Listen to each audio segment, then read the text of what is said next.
On another very beautiful evening here, temperatures in the low 80s, a little bit of humidity, and once again, decent breeze out there. We'll see how that affects the flight of the ball tonight. First, though, we check in for our first time tonight with Emily Jones. Yeah, Martin Perez making some adjustments to his delivery. About a week before the WBC, said the coaching staff noticed some adjustments that he thought he could make, and so he implemented them. He started putting his glove hand right up in front of his eyes, right in front of his face, instead of holding it by his waist. He said putting that glove up there really makes him focus. It takes away everything that's in the periphery, and so his eyesight doesn't go anywhere but where it needs to be. Also, instead of focusing on a catcher's glove and where the ball is going, he picks out a spot on the catcher's chest and focuses on that. So he said those two things combined have helped him to really maintain that focus, not to let outside factors in, and it's really, really improved what he's been able to do on the mound. Doug Brocail says they've been very pleased with the adjustments that he's made. They saw it pay dividends in the WBC, and the confidence that he gained in the WBC paired with those mechanical adjustments they think really can make a difference in what Martin Perez is able to do this season. He'll try to implement those for the first time in the regular season here tonight, guys. Yeah, thanks, Emily. Really interesting stuff, CJ. Did you ever experiment with that sort of an adjustment as a pitcher? No, but there's part of me now that wishes I did, because it makes a lot of sense. And Martin Perez already has pretty good control. His walk rate right around league average, sits around 3.1 is what he's done over the course of his career. But when you see that tonight for the first time now in the regular season, it's probably going to remind you of Andy Pettitte. If you remember, Andy Pettitte was one of those guys. Roger Clemens was one of those guys where the glove goes over the face, and I like it. You know, there's something that you deal with a lot of times as a major league player, but especially a pitcher, and we call it deference. And it's what it means is basically how much are you letting in around you, right? There's so much going on the ballpark. You have the umpire, you have your catcher, you have your hitter, and there's a lot of outside distractions that can get you off of your game. Well, the fact of the matter is you have one thing to worry about, and that's throwing the ball where you want to be able to throw it. And so you try to get rid of all those distractions. I love this idea from Martin Perez, bringing that glove up, trying to help him get just a little bit more laser focused on command. And very interesting that he's not going to look at the glove, but instead pick out a part on Jonathan Lucroy, or I should say Chirinos' body tonight, something maybe that doesn't move as much as the glove does. So I am all for anything that is going to help any pitcher concentrate a little bit more. I think it is a fantastic idea. Let's take a look and see what it ultimately does for him over the course of the season and what it does to his command. All right, well, a big start for him tonight. You see Mark Wegner behind the plate in his 18th year as a big league umpire. Marty Foster, Mike McCliskey, and then our crew chief, Mike Winters, down at third. Had the plate yesterday. Well, let's start with a look at the Cleveland Indians, now 1-0 on the year, and similar looking lineup up at the top. Carlos Santana leading it off, and then their big acquisition, Edwin Encarnacion, huge home run last night in the 8th inning to tie the game, give them a chance in the 9th, and he paid huge dividends for them yesterday. And then at the bottom, we'll see some different guys in there. Brandon Geyer getting the start in right field today for the success he has against left-handed pitching.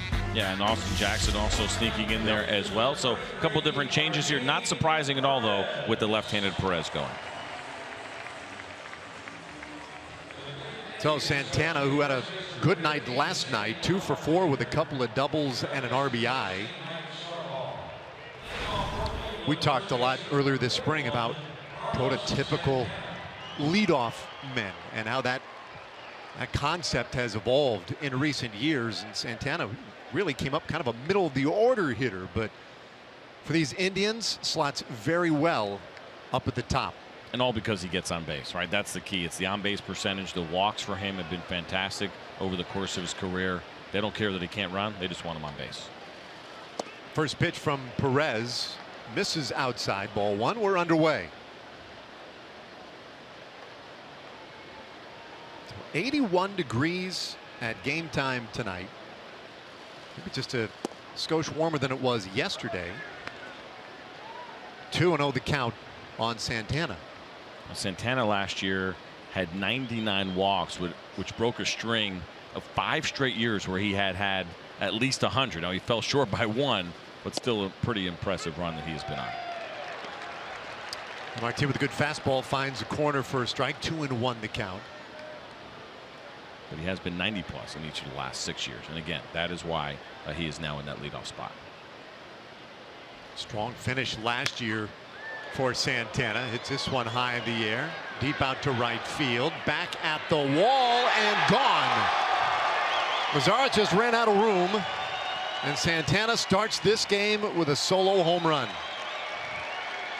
Well, you mentioned the wind, and right now it's slowed down a little bit compared to where it was earlier, but Carlos Santana got this ball in the air, and it just kept carrying and carrying. I think you get your read by watching Nomar Mazara.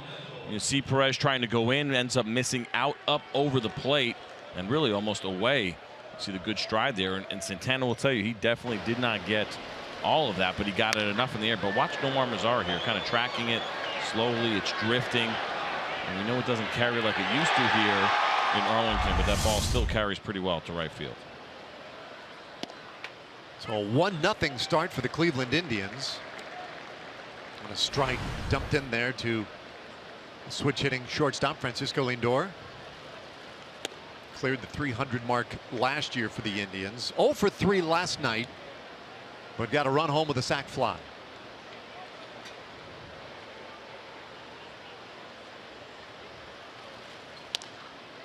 Bouncer wide of the bag at third. 1-2 the count.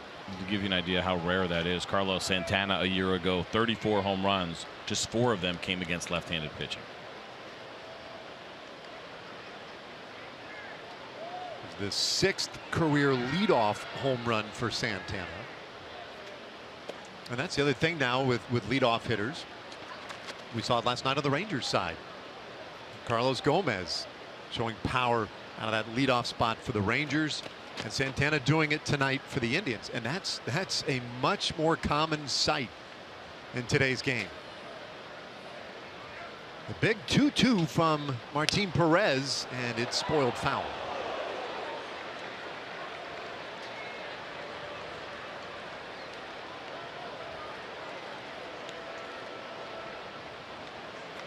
Let's see, 26th birthday tonight for Martin Perez. Not the gift he was looking for from Santana, but still a long way to go on this one. The 2-2 pitch just misses outside. Martin got a cake today from his teammates earlier. Check out his Instagram page. There's a funny video of Tony Beasley singing to him and going through it's kind of a cupcake cake. There's a cake there, but also some cupcakes, and I won't ruin the end, but it's worth checking out. He loses Lindor, and the Indians have a base runner in this first inning. For the heart of the order now, Michael Brantley. The Rangers defense is delivered to you by Demontran RV, and we'll take a look at what the Texas Rangers are throwing out there. A little bit of a different look than what we saw yesterday, most notably Ryan Rua going to be getting the start in left field, and Robinson Chirinos behind home plate. We talked about it. Profar yesterday, Rua now in left field. We'll see a lot of this. We'll also see how Delino DeShields ultimately gets worked in. As you take a look at Ryan Rua in his first start of the 2017 season. Well, Rua was out here early today, taking balls at second base and shortstop as well. So kind of an intriguing little side note from way earlier this afternoon. Lindor's running, and the throw to second, not in time. Elvis Andrus immediately signaling to the dugout to say, well, let's take a look at this one. Well, I'll tell you this, Francisco Lindor certainly got a great jump. So if he's talking about tag, he may be talking about Lindor coming off the bag, because it certainly did appear that he had beaten the throw. He stole that one off of Martin Perez, had a great jump. We'll see if there was anything that happened on that tag and whether or not he came off the bag at any moment. Jeff Bannister looking in. Yep, and he says, let's do it. We will see here. I'm curious of what they saw. Watch Lindor, pretty good jump, decides to go first move on the lefty. It's just a matter of, did he come off the bag here or did he not? Keep going a little bit more. Ooh, that's tough there. Let's see. Yeah, right, he's off right there. That should be challenged. It should be reversed. We will see. You and I see some things that we believe absolutely will get turned over, and they don't. Well, there was a gap there, though. There was a gap. There was a gap. And now it becomes a question of how do they play this in New York? And it has been a very interesting opening week for replay. They've put some new initiatives in place this year. The goal is to try and speed this process up a little bit. I've got some Some gold. Little jewelry. You never know what you're going to find at the ballpark. Now, here's the other question. Did Elvis Andrus hold the tag the entire time?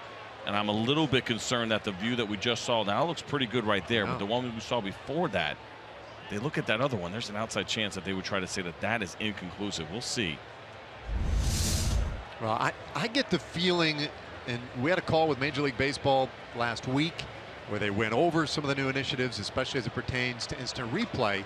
And though they did not say it explicitly, I clearly get a feeling from what we've seen in the first handful of games in this Major League season that whatever they need to see on video, that line of conclusive evidence versus inconclusive, they really need to see something significant to overrule. Let's see what they do. Yep, they got it. The overrule, and Lindor is out. So a great challenge tonight, and one away in the inning. 1 for 1, or I should say 1 for 2 so far now for the Rangers, right? They lost their challenge yesterday. I thought, you and I both thought that it probably should have been overturned. Yeah, and that is clearly not the standard by which Major League Baseball is. They really should just call and ask us and save everybody a lot of time. Swing and a miss by Brantley. The count 0-2. Showing the replay on the big scoreboard here at the ballpark. Fans just got a little glimpse of it there. No question to me. No, without a doubt. Now, we got a little bit of a bug issue going on here, I think, because I saw the bug spray come out, and you see Martin Perez has been dealing with it, and the bug spray had come out during the replay review, and it looked like Michael Brantley was dealing with an insect in his eye. Hopefully nothing is going to bother these guys the entire night, and nothing significant to what we saw, of course, in Cleveland years ago with the midges in the Jabba Chamberlain game. What? I saw Emily Jones down there earlier battling the bugs. I'm sure she'll have some insight on that as well. Fouled off by Brantley. I really like that pitch right there for Martin Perez, and something that he is not afraid to do. You see the 1-2 count. That's a 94-mile-an-hour fastball that he will run in on the lefty's hands. A lot of lefties don't do that. Martin Perez does it. He does it consistently. A lot of lefties aren't looking for that. He is not afraid to throw his two-seamer in. And there's his first strikeout of the night. 2 away in the first inning. Batting fourth, the designated hitter, number 10, Edwin Encarnacion. This is a great follow to that fastball in. It was the fastball in that was followed by a nice slider down at 87 miles an hour. And a good combination for Michael Brantley. He sees the fastball first, and then all of a sudden coming out of that same slot just slightly slower at 7 miles an hour. A nice little slider breaking down. Well, Edwin Encarnacion chases one high for a strike.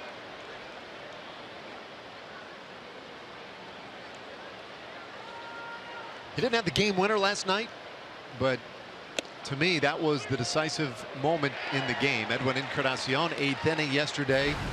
Solo home run to tie it at 5 and set up the dramatics in the ninth.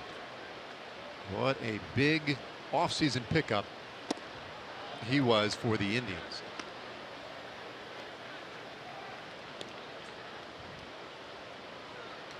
We'll get that fixed. Says 2-1. The count actually 1-2 right now. That second pitch called a strike. There it is.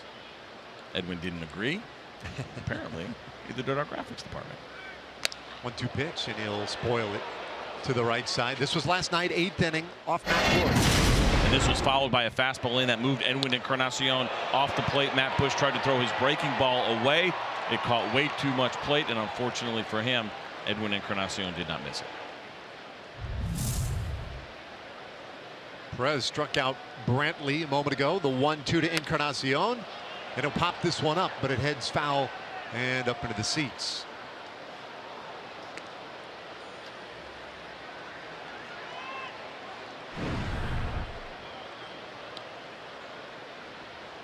Well, there were a lot of big bats out there this offseason, and Encarnacion, one of the biggest, pursued by many clubs. The 1-2 pitch, and he'll go down looking. So Perez pins it on the outside corner. 2 strikeouts at the top of the first, but the Indians strike first. Rangers 0-1 to start the year. Carlos Gomez, what a night last night for him. A home run, 461 feet, and his numbers as a leadoff man have been outstanding. Robinson Chirinos doing the catching today, will bat ninth. And Ryan Rua with a start in left field. Getting into the order and right there in the heart of things tonight. He was swinging a hot bat during spring training. I mean, is there any chance that Carlos Gomez tops that bomb? And there's no way, right? No. I mean, you hate to, lay out your best. Hits this one hard out to right field. Brandon Geyer lays out for it and hauls it in.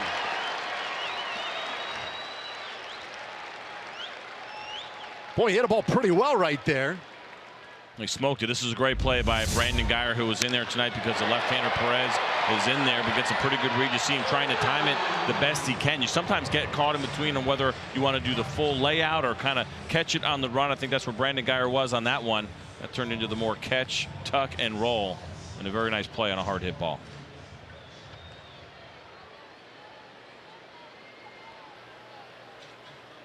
So one away.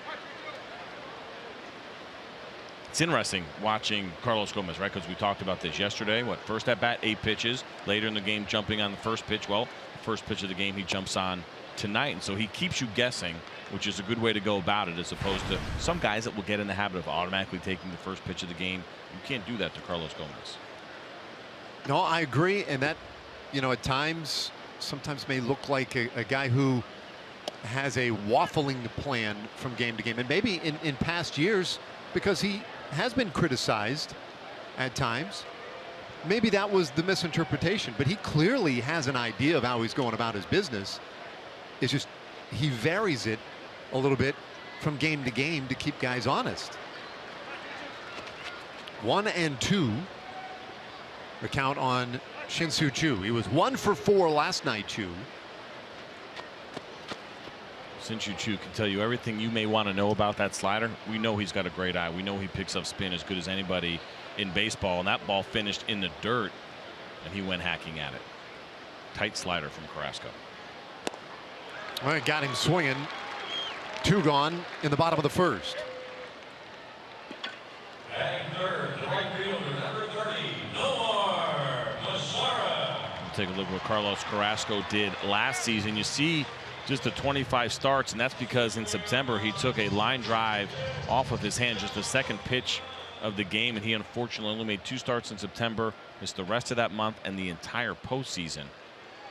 He has been a guy that has been very consistent and very good, a strikeout machine for the Cleveland Indians.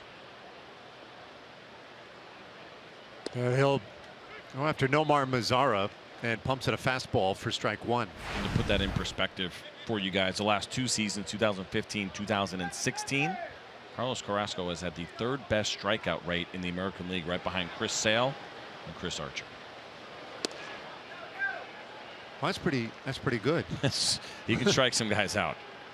He's got some really good stuff. That fastball will sit around 94 miles an hour. I mentioned the slider at 87. Also throws his 2-seam fastball at around the same speed as his 4-seam. Doesn't lose any speed, even though he's generating a little more movement.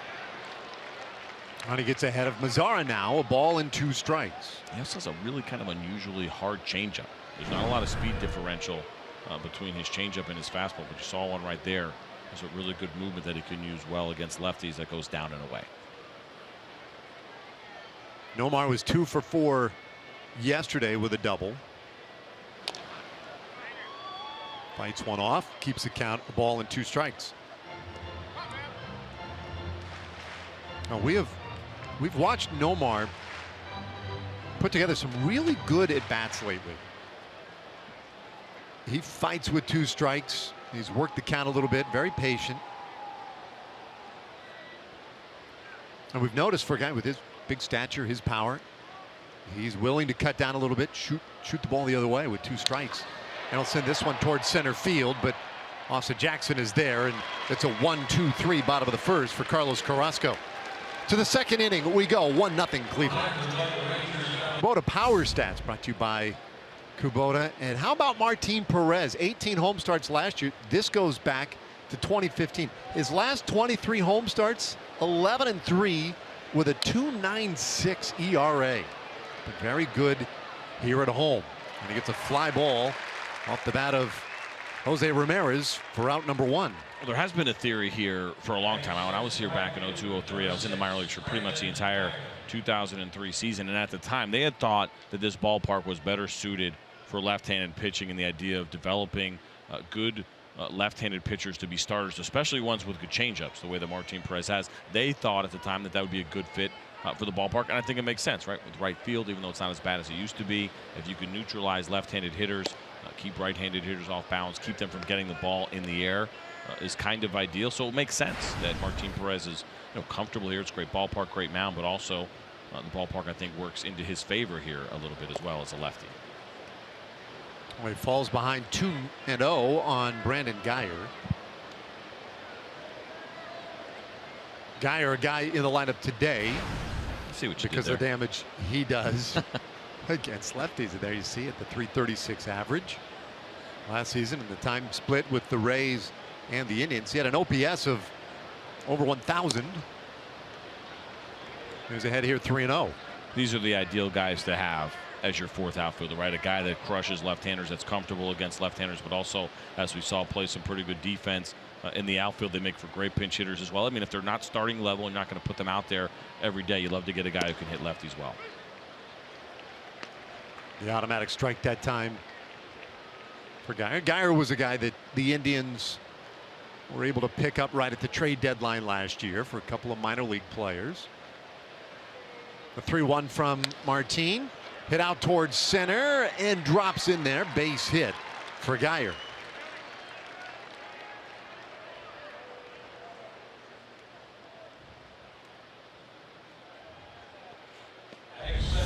Down 3-1 in the count. You see the target away from Robinson Chirinos, and didn't really miss by much. It was up just a little bit, but Guyer does a nice job not trying to get big on a swing, not trying to dead pull that, because if he tries to pull that ball, he's probably rolling over it and hitting a ground ball, but he stays in the middle of the field. Takes advantage of the 3-1 count.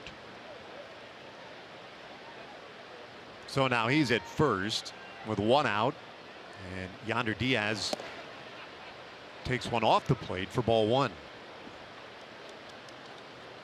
Well, we saw Diaz make his big league debut last night for the Indians. Chirinos and Martin Perez want to chat it over out on the mound. Giving him a little bit of a breather right here. Robinson Chirinos for Martin Perez. Just wants to get him kind of back in control a little bit, slow him down. Diaz is a very good hitter with a good eye. You mentioned making his big league debut yesterday, but very patient, kind of a flat swing guy, not afraid to go the other way. They've been very impressed with what they have seen from him as he's come through their system the last couple of years. Little look at Guyer. Yeah, Diaz. I mean, that was a nice debut yesterday. 1 for 4 with the double. His first big league hit. So he had a very nice spring training. This guy a year ago was in the Futures game. And now in the lineup every day, at least at the beginning of the season for the Indians. I'll tell you what's impressive for me. The more that I see young hitters that come through systems that are showing patience, because we see a little bit less and less of that now, right? Bigger swings, swings and misses. We talk about that a lot. But last year at the AA and AAA level of 408 on base percentage, he also played winter ball in Venezuela, where he had a 455 on base percentage to go along with a 371 batting average. You see Martin Perez working hard to keep Brandon Guyer close, because if he does get that ground ball, certainly the opportunity to turn the double play would be ideal. Now that was a strength last year for Martin Perez. This one out to center again. Gomez right there makes the play, and there are 2 gone. Well positioned. He was shaded well to the right of straightaway center field, and that one hit right to him. I mean, so far every hitter in this inning has pretty much hit the ball right there. Yep. It was only Brandon Guyer that did not go as far. And so what that tells you, if you're Martin Perez, is that these guys, especially those 3 righties that he just faced, the switch hitter and Jose Ramirez, are looking for the ball out over the plate, which is his strength. Martin Perez is strong when the fastball is away, when the changeup is away, but they're looking out over the plate, looking for pitches and trying to keep it in the middle of the field. And so The counteraction to that is every once in a while for Martin Perez to pop a couple of guys in and make sure they're not too comfortable hanging out over the plate. Starts Yan Gomes with strike one. Gomes was hitless last night in 4 tries, batting 8th today for the Indians. Our everyday catcher who can handle the bat a little bit. And a hole 0-2. It's a bad luck last year, did Yan Gomes. He separated his right shoulder in July, and then on his way back, he fractured his right wrist when he was on rehab. He got hit by a pitch. He came back at the very end, hit a home run in his last regular season of the game, but Roberto Perez took over, did most of the catching in the postseason. 0-2 pitch. Great job by Chirinos to keep it close by. Of course, those injuries are what led to the Cleveland Indians trying to acquire Jonathan Lucroy. Lucky for Rangers fans, that did not work out. That was quite the story last year at the deadline. And you made the point last night that Lucroy absolutely made the best decision for himself. I mean, he wanted to play every day, not just fill a hole down the stretch last year. Think about this: if he stayed and was going to play first base, there would be no Edwin Encarnacion either in a Cleveland Indian uniform. So I think everybody's happy. A little tight on Gomes, and it's 2-2.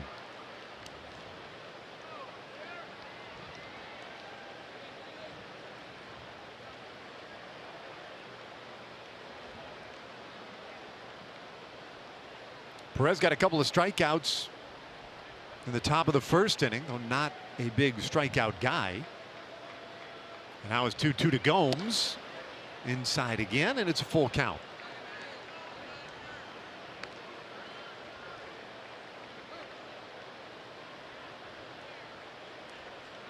Now Geyer will be on the move with 2 out here.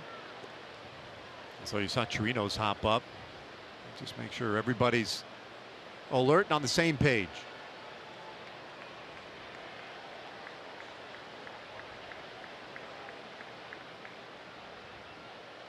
Three-two pitch. And a little roller foul. Now if you're in that spot, you got a guy 3-2. You have a runner at first. Everybody knows he's going to be going. The idea is, well, ideally, right? You don't want him getting off to a great start there in case the ball is put in play. Sure. Do you just make a courtesy toss over to first anyway? Without a doubt. You can do that. I mean, the idea for Brandon Geyer is he's not stealing that base, right? So he has to be 100% certain that Martin Perez is throwing home. So, yeah, you can throw over there just in case he decides to go first move. Keep him honest. Never a bad idea. 7th pitch of the at-bat. Just misses up. And so a walk to Gomes. Puts 2 men on base, and Martin Perez not happy.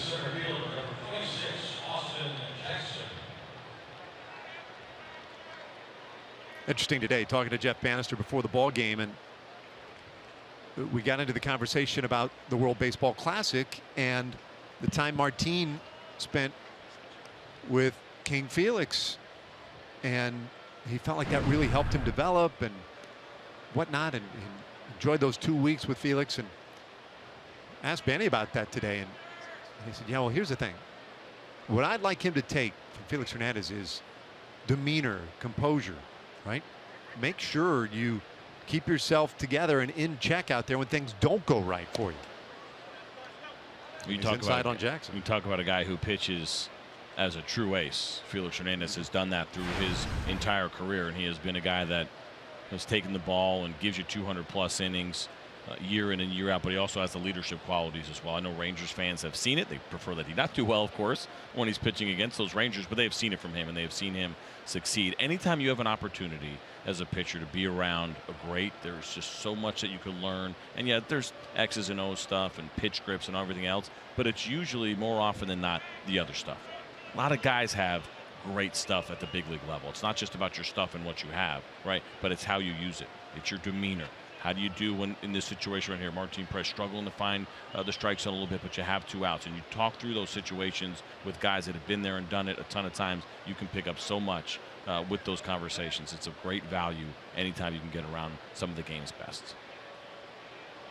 Trying to calm himself down a little bit right here. Checks his runners. And this one hit up the middle. That's through, a base hit. Geyer will be sent, and he scores on the single by Austin Jackson. And boy, does that walk come up big now. Now batting, first baseman Carlos. Well, it sure does, and I got to believe that Martin Perez might have been a little bit surprised that Austin Jackson came out swinging right away on a first pitch. And this is a fastball that he wants to throw away, and it didn't have very much run on it. Actually cut back a little bit and caught much of the plate. I mean, I can't blame Martin Perez for wanting to get ahead of Austin Jackson, a guy who struggled last year, is not going to be much of a regular this year, and thinking he could get ahead with strike one, but Austin Jackson had other plans. Well, I got to tell you that the bottom of this Indians order has been just such a pain in the backside for the Rangers in these first two games, whether it was Almonte walking twice, scoring twice, singling in a run yesterday. Yandy Diaz, who had a double, reached on an error. And now tonight, here it is, the Gomes walk out of the 8-hole. Austin Jackson with the RBI single. Last two spots have been killers. 1-0 meanwhile to Carlos Santana, who had the solo home run in the first. 2-0 Indians. 20th pitch of the inning, and a breaking ball in there evens it at 1-1.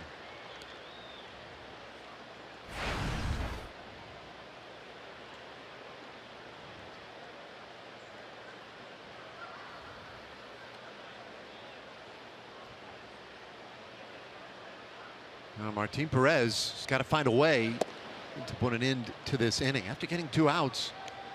Walk at a base hit, and now it's fallen behind Santana, a very difficult man to face in this spot. He'll make your work. That outside part of the plate to right-handed hitters is so important for Martin Perez, and you can see him fighting himself a little bit, trying to find that corner again, execute in a big situation here, get himself out of this inning. Well, he's not getting those low strikes, boy, it can be tough because he lives in that bottom portion of the zone and sometimes a little below it. And now 3-1 to the dangerous Santana. And the other thing, the value in that changeup when it works best is when he is ahead in the count. The one that finishes just below the zone as a ball is a chase pitch when it's 1-2, 0-2, and sometimes even 2-2 when you have guys that are a little defensive. When you're behind, more often than not, they are not going to chase that pitch.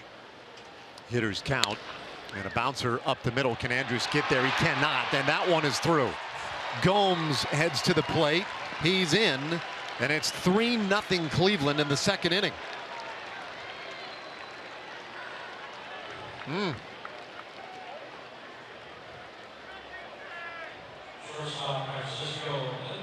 Well, he didn't hit it hard, but he hit it hard enough to get it up the middle. An unfortunate break here. Pitch that's away. Carlos Santana hits the top half. Just an average hit ground ball, but just well located enough to get it up the middle. Elvis Andrus gave it everything he possibly had, but could not get to this ball as he was shaded a little bit more in the hole.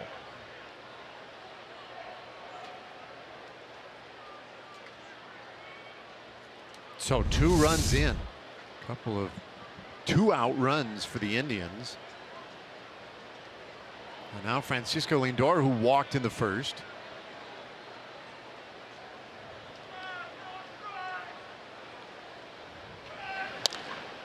And this should do it. Odor is there, feeds Andrus, and the inning is over. But the Indians pick a pair. And we've played an inning and a half tonight. It's Cleveland 3, Rangers nothing. Plate appearance. Last year, Mike Napoli over 4.5. Rougned Odor under 3.5. Napoli second most in all of baseball. Odor second fewest. But you see, last night Rougned saw 22 pitches in his plate appearances, and it goes back to something that we talked about last night. Emily Jones talked about the relationship between that guy Mike Napoli and the man waiting on deck, Rougned Odor, and how they seem to really be bonding, and maybe a little bit of that is rubbing off Napoli's ability to work a pitcher. Without a doubt. Again, just like we talked about Martin Perez and Felix Hernandez, it absolutely works the same way with Rougned Odor and Mike Napoli. Now, what's interesting about that to me is that there are different ways to do things. And Mike Napoli hit 34 home runs last year. Odor hit 33, and obviously those guys did it in a completely different fashion, at least when it comes to how many pitches you're trying to see in an at-bat.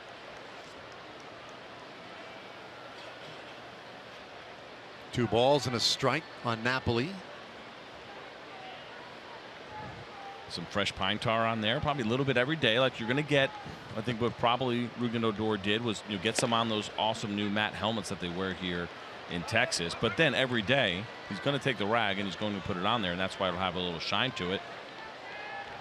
Wasn't long ago. It was nice and pristine like that one.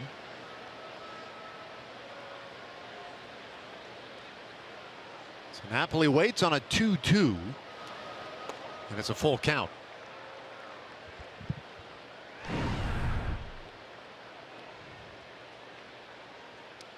How about that note, Mike Napoli, and that it's become a part of his legend, is the fact that he is in the postseason every year. He finds a way, and it's not coincidence.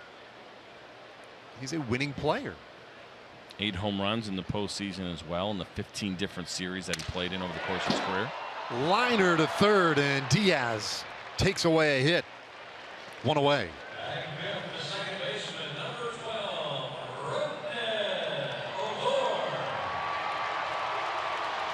So now Rougned Odor, can he build on last night? Well, it was a fantastic night for Odor. We showed this in the open. 2 home runs on 2 different types of pitches. First it was a cutter in, then it was a fastball away, and he went out and hooked both to right field.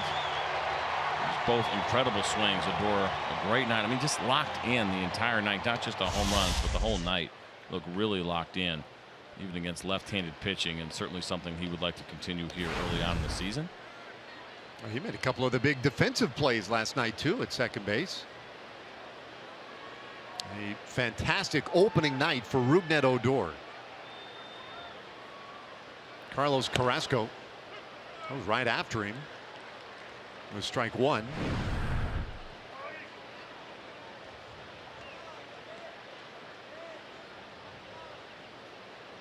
And Rugi, 33 home runs last year. Power has become such a big part of his game, and all around baseball it's become a part of the game for second baseman. It seemed, last year was the year that Jose Altuve really improved his power production at second base. They're not huge second basemen either, these guys. Brian Dozier with his 42 home runs that he hit last year. For Altuve, it was an adjustment in his swing, standing a little bit more straight up, showing some power the opposite way. Second baseman breaking out last year. Odor, certainly one of them, right there in the middle of it all.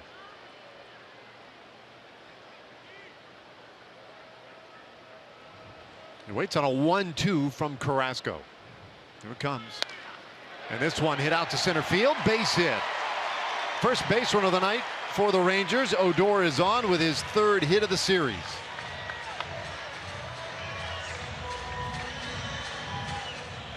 And continuing to swing it well, Rougned Odor, as we see Carrasco here. It's like a slider, a breaking ball, curveball, right over the middle of the plate.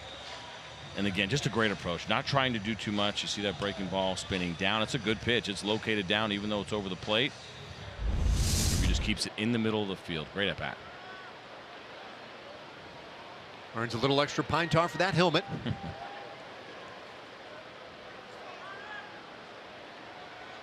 So now out at first base for Ryan Rua. Rua, who really had a terrific spring down in Arizona. It's in the lineup today to start out in left field. You see the numbers last year for Rua, and it's a challenge for guys who don't get everyday starts to put up big numbers offensively. You see those 99 games, those come in a lot of different fashions for Rua last year. 1-0. I'm going to call it strike. And Jeff Bannister was pretty explicit about it yesterday, saying, all right, yesterday Jerks and Profar got the start in left field, but you can bet it will be either Rua or DeShields tomorrow. And he has promised it one way or another. DeShields is getting in there on Wednesday now. Rua bounces it third base. Diaz will go to second. No relay, and they will call Odor out at second base. That was close, but they got him 2 away. a moment that thing developed slowly for Diaz. I wondered if Ruggie might be able to get in there. And you wonder if he was going to take this throw to first. As you see Jose Ramirez just hanging in strong and making sure that he gets the out at second, not trying to do too much and turn what would have been an impossible double play, especially as that throw went toward the first base side of the second base bag. But he did do a nice job of holding on to the bag and holding on to the ball.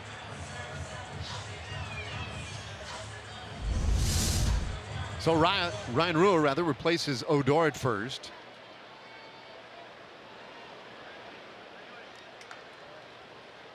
And here's big Joey Gallo.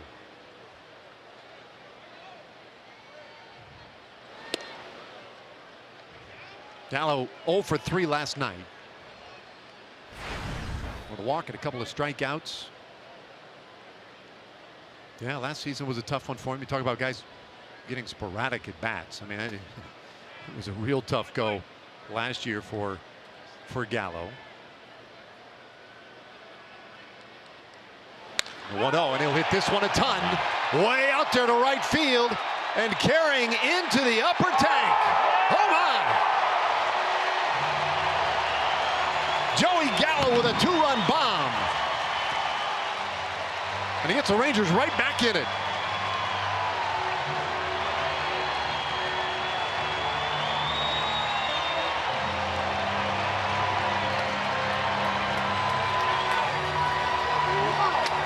That's some power. I don't know if you were thinking what I was thinking when Joey Gallo hit this ball, but I was like, this has a chance to maybe get on that green roof based on what we saw yesterday, from Carlos Gomez. Carrasco trying to go in, and he pretty much got it in. And Joey Gallo said, no, you can't go in there on me. And this was an absolute bomb. Back-to-back nights here for the Rangers. Not home runs, but huge, huge home runs. I really thought that was going to get the tin roof up there. Yeah. No, it was on my mind. I think A.J. Griffin thought it had a chance, too. Wow. That was something. Now Elvis Andrus. I mean, are you kidding me? I feel like you're pretty safe at that point. We're going to hang out up here, and the one guy brings his glove. I'm like, come on, dude. You don't bring your glove here. You got no chance of catching the ball here. Well, that guy wins tonight. 1-1 on Elvis Andrus. My goodness. I mean, look, Joey Gallo, that has been. Yeah. Look at Carlos Gomez ask him, hey, you work out? I work out. That's what you always hear about Joey Gallo, is that light tower power. The ability not just to hit home runs, but hit those home runs that no one else can hit. Very fun to see it. And Carlos Carrasco showed his hand because the first pitch was in off the plate. And they ended up missing. He went back in there, and it seemed like, okay, the game plan is don't let Joey Gallo get his arms extended. He did not miss his spot very much on that one. That ball, to me, I would have thought would have been in far enough, but I said Joey Gallo letting the Cleveland Indians know, and everybody else around Major League Baseball who's watching, don't just think you can go in on me. I'm quick enough to get to a good fastball.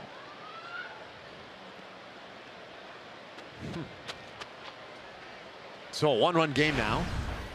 Andrus had a real nice night last night, 2 for 4, had a double, a triple. He's made a career beating up Indians pitching.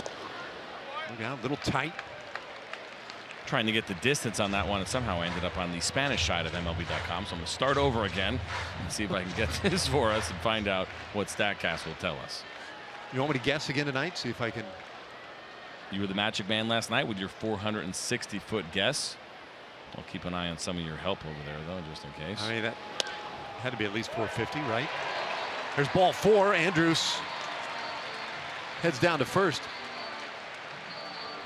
Can I get another look? Let me get another look. Before you go, look at the glove. This one, I mean, really not terrible at all as far as how far in that ball was. Leaked a little bit, but not one that I think, not enough that you would be concerned about. And we went through this, and our poor cameramen now back and forth 2 nights in a row, and they know where home runs go in this ballpark. That's why I'm not going to go that high. I'm not going to pan out that much, right? Well, the Rangers are kind of showing all of us maybe some extra power in those bats this year. So a base runner now for Robinson Chirinos. Carrasco right in there with a strike. Carrasco with a quiet first inning. Turn the Rangers away 1-2-3, and now gets clipped for a couple of runs here on the Gallo home run. Inning not over yet. He's had to work a little bit. Robinson Chirinos in the lineup today to work with his countryman Martin Perez.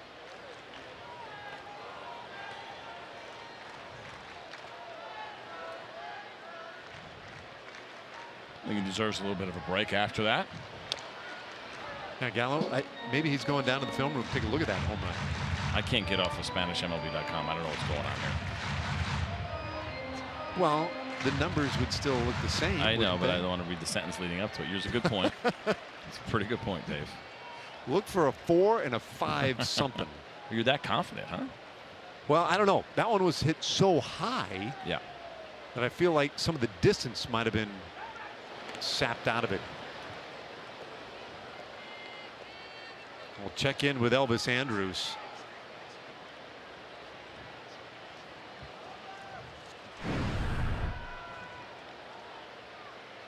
Chirinos last year only swung the bat well. You know, when he made contact, he was able to drive it. But he strikes out here for the final out of the second inning. Rangers, though, back in it on a home run that went all the way up there. It's a 3-2 game. 7-2 Rangers. Martin Perez, maybe a new life, comes after Brantley with strike one. Michael Brantley, Edwin Encarnacion, Jose Ramirez in this third inning. Great to be with you tonight. I'm Dave Ramsey with CJ Nikowski. Emily Jones with us downstairs. The count 0-2 now on Michael Brantley. Well, this would be a nice quick inning, bounce back inning for Martin Perez.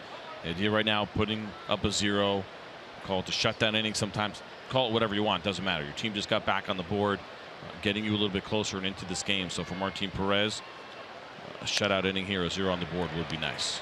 Now Brantley starts by going the other way with a base hit to left field. All right, time for our first Chevy game break tonight. Back to the studios.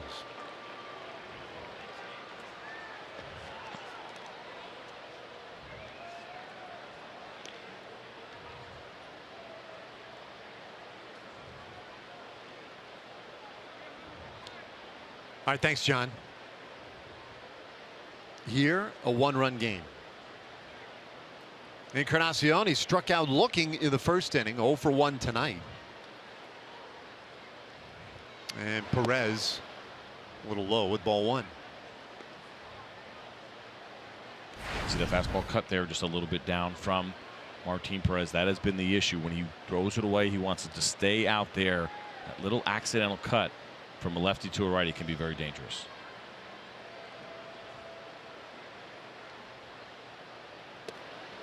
And again downstairs. 2 balls, no strikes on Encarnacion. For a lot of pitches early on tonight for Martin Perez.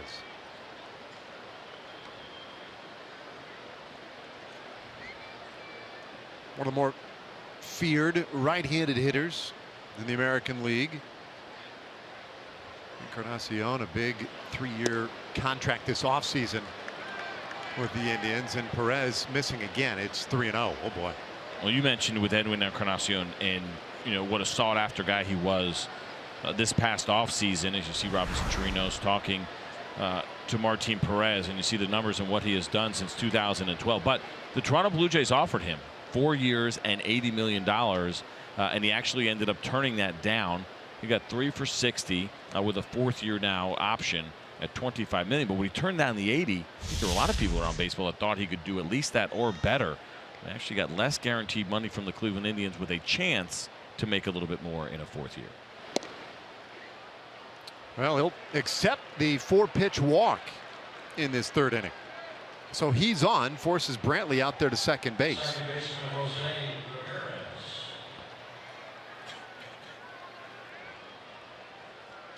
I thought it was one of the things that the Rangers started doing a lot better at the end of spring training, was whether it be starting pitching or bullpen, really started filling the strike zone and forcing the action a little bit.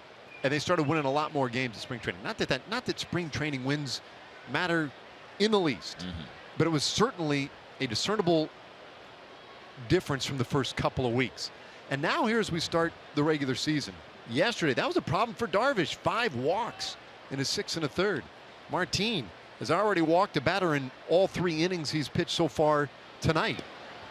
And I'm just curious why suddenly a little bit of that shift, a little bit of the nibbling now. Yeah, it's a little bit of a surprise. And Doug Brocail had talked about it coming into the season, the pitching coach here for the Rangers, and saying this is where I want my guys to focus. This is where the change has to be. A lot of good things happen when you're in the strike zone. Not much happens when you're out of it. And the walk rate last year for the Rangers pitchers overall, 3.3 per 9. That was 22nd worst in Major League Baseball. Now there's a strike. 1-1 to Jose Ramirez, a switch hitting second baseman tonight as he played last night. I should have said 8th worst. I got that. You know what I mean? 22nd. 22nd. Yeah. Near the bottom. Not exactly where they want to be. Couple of men out there, and the 1-1 pitch. A little low. I made mention earlier that Martin Perez was as good as you get in terms of inducing ground ball double plays last year. 36 of them, a new franchise record last season. He needs one in a big way right here. Brantley second, Encarnacion at first. The 2-1. Bouncer up the middle. Andrews, nice shovel. The turn. Wow. In time, double play.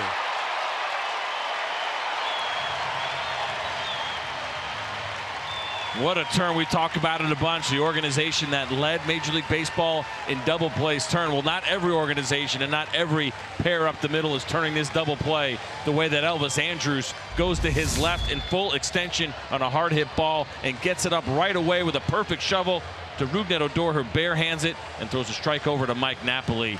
It's a big double play, a great double play in a huge situation. Well, there is nothing as pretty as a well-turned double play, and so athletic with Andrus and Odor on that particular one. That was spectacular. Brantley at third now, but 2 away. What a lift for Martin Perez. Now his job is to get Brandon Guyer, right-handed hitter.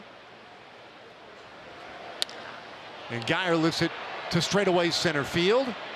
Carries pretty well, but room for Gomez, and the inning is over. What an escape by Martin Perez. A little help from his friends.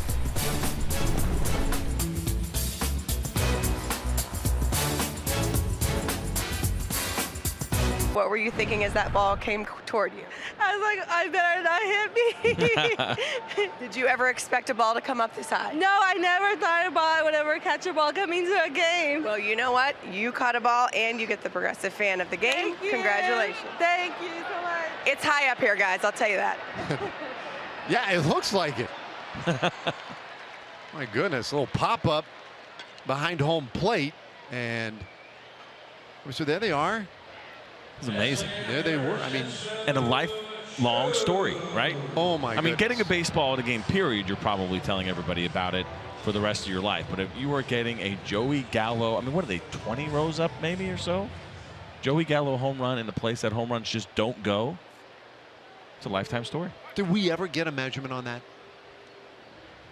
No habla. I'd have an outside shot if it was in Japanese. First pitch to Chu right in there for strike one. So you feel more comfortable with Japanese than you do with Spanish? I can't read. I don't know any Spanish at all. I didn't take Spanish in high school. I wasted time taking German in high school and college and speak none of it. But no, playing in Japan for a little while, picked up a little bit of the language, enough to get around. But no, I can't read it. Now ball and a strike to Chu, who struck out in the first inning. It's a 1-run game.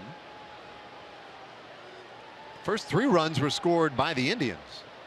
But Joey Gallo with the massive home run has made it a game again.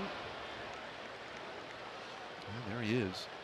It's funny, since he hit that home run, I haven't seen his lips moving at all. He hasn't said a thing. Everyone's talking to him. Joey Gallo's a pretty quiet guy, pretty humble guy, and he's done that a few times. Not here yet, but he's done it a few times, maybe not to that level. Chu a little bit late, 2-2 the count. Well, another gorgeous night out of Globe Life Park. Yesterday, a crowd well in excess of 48,000 on opening night. Another good group here for game 2. Rangers trying to even this series tonight at the 2-2. It's full.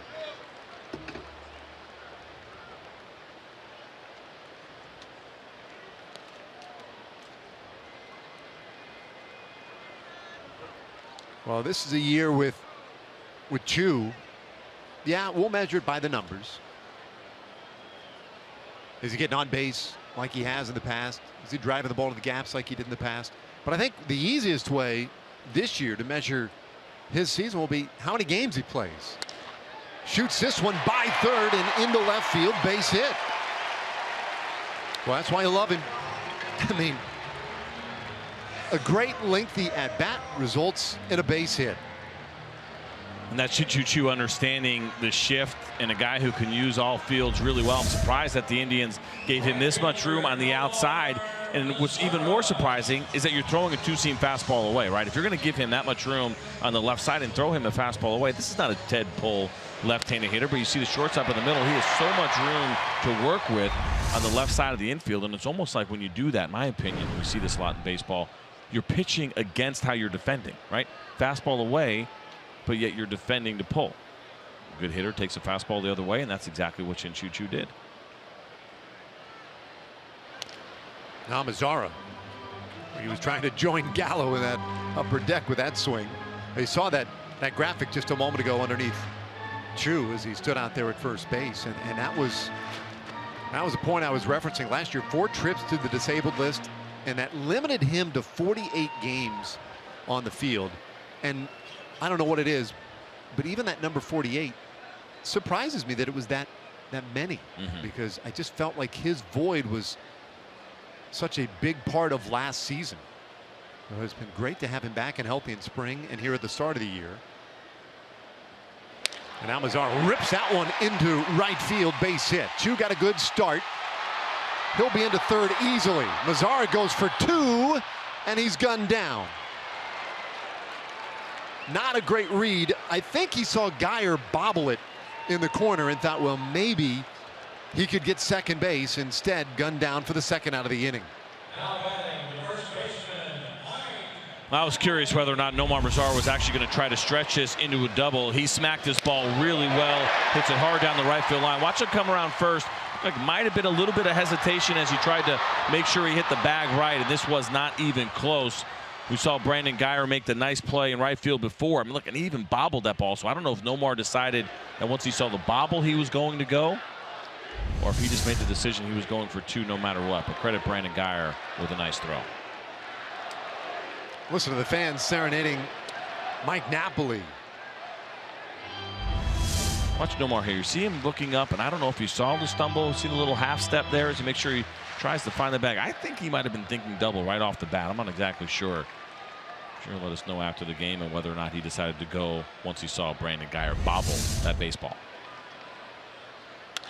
Napoli hits one high in the air, but well fouled to the left side, out of play.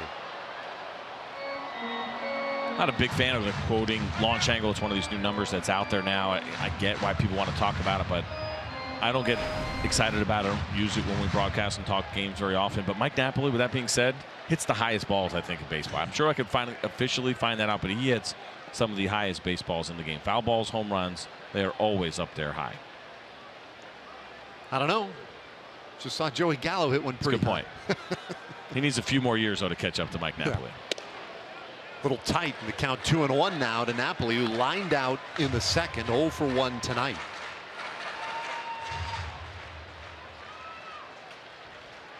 Shin-Soo Choo at third base. Represents the potential tying run here in the bottom of the third.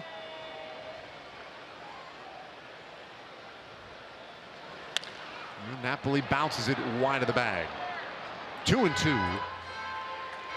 To the Rangers first baseman, looking for his first hit of the season. This would be an ideal time to get it with the tying run on third base right now. Of course, the long ball would get this club the lead. Talk about Odor and how well he is swinging the bat. The guys that maybe start off a little bit slow, you always want to get that first hit out of the way. Just like every reliever wants to get that first shutout inning. Carrasco readies and the 2-2. Look out. Uh-oh. And Napoli will go to first. And that accomplishes a couple things, not the least of which is getting Rougned Odor to the plate. A 0-10 here by Carlos Carrasco, as this is an off-speed pitch. Looked like a changeup that just got away from him and took off and caught Mike Napoli. Looked like upper left shoulder, maybe right by the end, a little below there on the lat.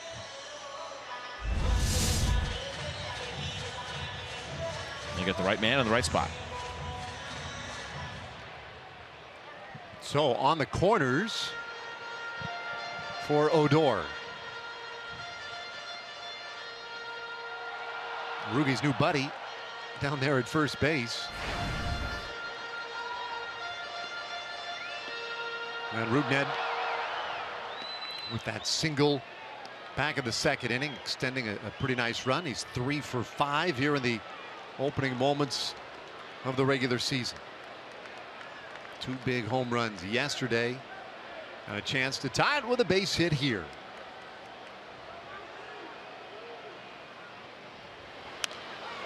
Foul this one right back at us. This just in, we got the Joey Gallo distance on the homer. Oh, baby. Nah, he didn't go to MLB.com. I can't figure that part out. That's a lost cause for me tonight. But we are hearing 442 feet, Dave, so I apologize for your 8 feet of overestimating. And I'm going to say this. I don't think I'm buying it. You think it was 442? Yeah, dude. That was an absolute bomb. We sit there and try to figure out. We look like, say, well, where's the fence there? It looks like it's got to be probably 390 at the fence at that point, right? Look where 370 is. Maybe it's 380 and going back. I'm saying I'm taking the over on the 442. Yeah, I've never really understood exactly how they come up with those measurements, but all I know is that thing was really crushed. The 1-strike pitch. What I would want to know, it's not where it hit, in the stands. Sure. Where would it hit? Where would it be when it hit the ground? If there was no stands there and that ball landed in the ground, how far would it be? Now, of course, they're taking the launch angle, they're taking the speed, they're taking everything else, and they're trying to figure all of those things out. I'm going bigger than 442. You care about the apex and the speed off the bat? I got all that good information for you if you want. All sitting right here.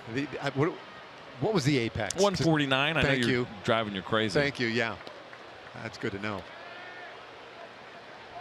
Chu at third, Napoli at first. Now, speed off the bat. I'm to the point now where I've got enough that I've heard over time. I can get a sense for sort of what it means.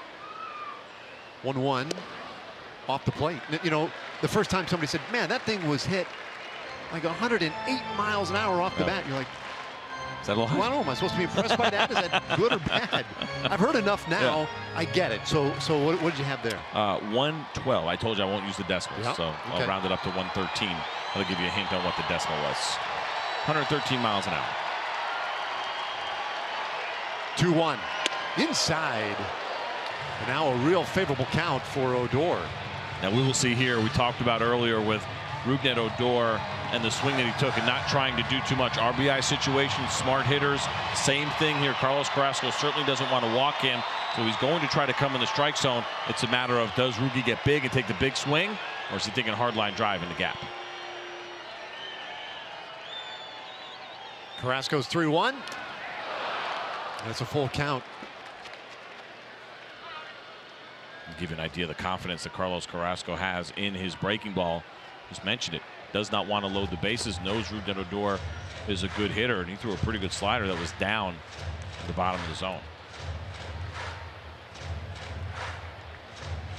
Carrasco, after a quick first, he threw 24 pitches last inning, and they're monitoring him a little bit. I mean, he's still building up from an abbreviated spring training. This will be the 20th pitch of this inning.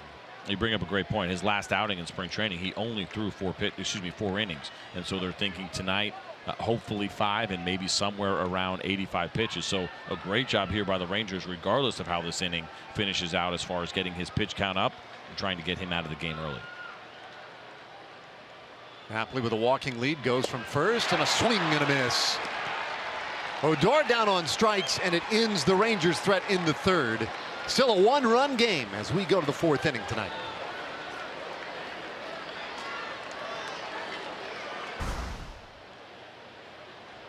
Now Martin Perez got that shutdown inning you were talking about, CJ, in the third. It wasn't the cleanest, but it was a goose egg, and he got that big double play behind him that helped him get there. Now deals with the bottom third of the order. Yandy Diaz,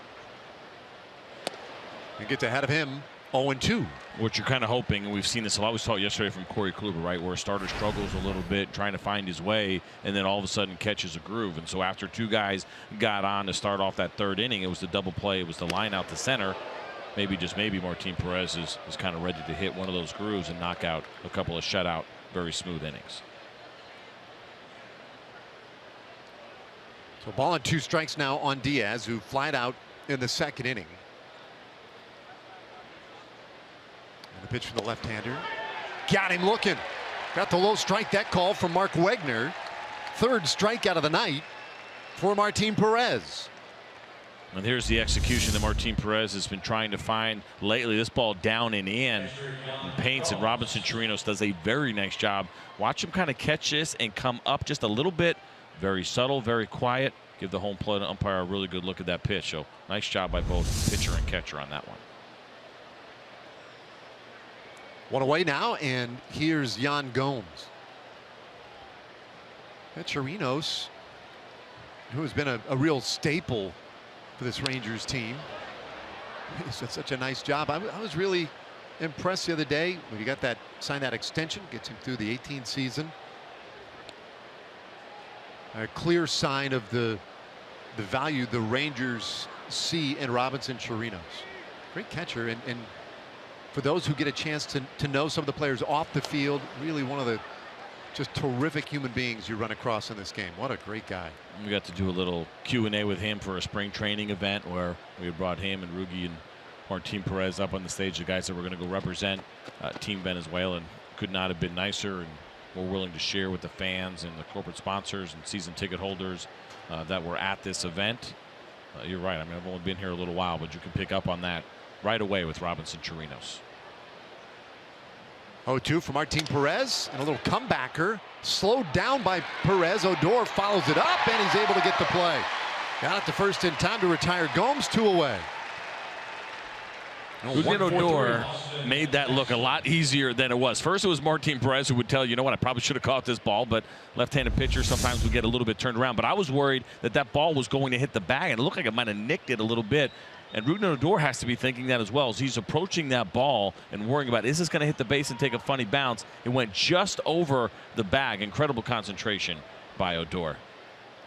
Just missed it. I mean, look how close that is to hitting it. Just missed it. I mean, if it nicks it a little way and kicks one way or the other, it turns it into a base hit. And now a heater right in there to Austin Jackson for strike 1. Well, he made some good plays yesterday at second base, and Odor, a great turn of the double play last inning, and now that one. He's really shown up defensively, and a liner down to first. Napoli puts it into the inning, and it's a 1-2-3 for Martin Perez. Maybe the momentum starting to shift here tonight. T-Mobile One, unlimited data means unlimited baseball.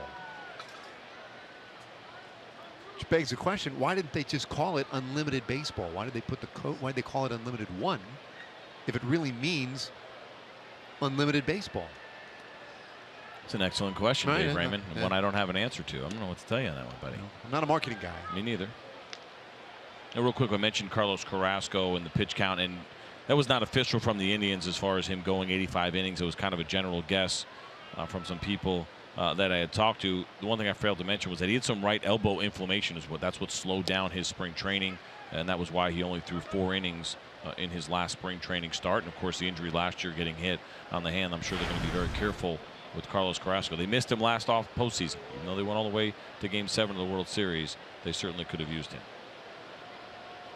It's 1-1 to Ryan Arua, and that one on one kind of weird hop to second base where Ramirez takes care of it. There's 1 away in the 4th. Third baseman Joey Gallo. So here's Joey Gallo. And our first post-game fireworks show will be this Friday, presented by TXU Energy. The A's taking on the Rangers at 7:05. Get your tickets at TexasRangers.com or call 972-RANGERS.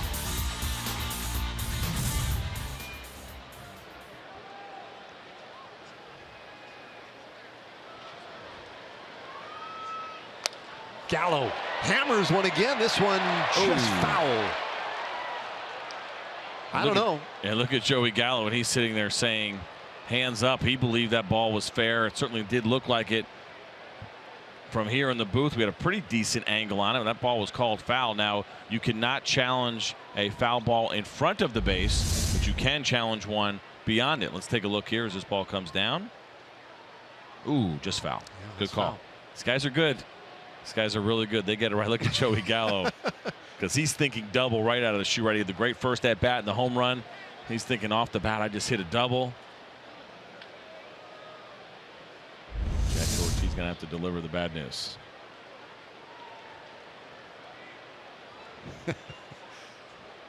That's all right. Just a chance to swing it one more time. He hit a bomb here in the second inning. Electrified this crowd. And certainly changed this game. Now a 3-2 contest.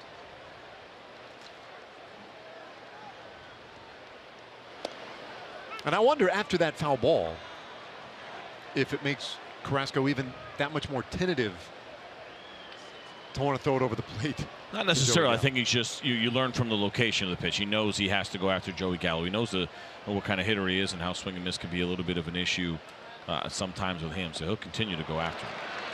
And it gets him swinging for the second out in this fourth inning. That was the 60th pitch of the night for Carlos Carrasco.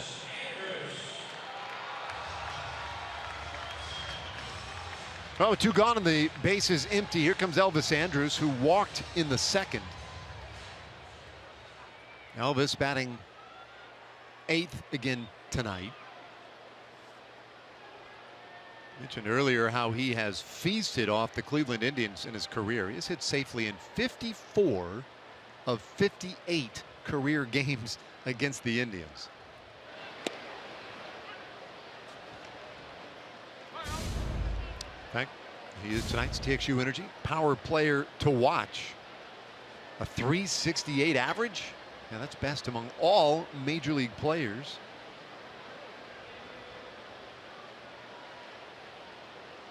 Indians fans circle his name when they see the Rangers coming to town. A little bloop out to second base, though.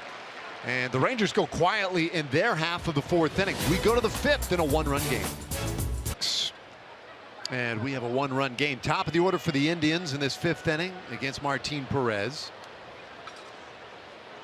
Had his first perfect half inning in the fourth. Maybe starting to settle in just a little bit tonight. We'll see. His 26th birthday, Martin Perez, starting the second game of the season for the Rangers. Kind of interesting because a lot was made of that in the last couple of weeks. Yu Darvish got the opening day nod. Cole Hamels would start the third game of the season.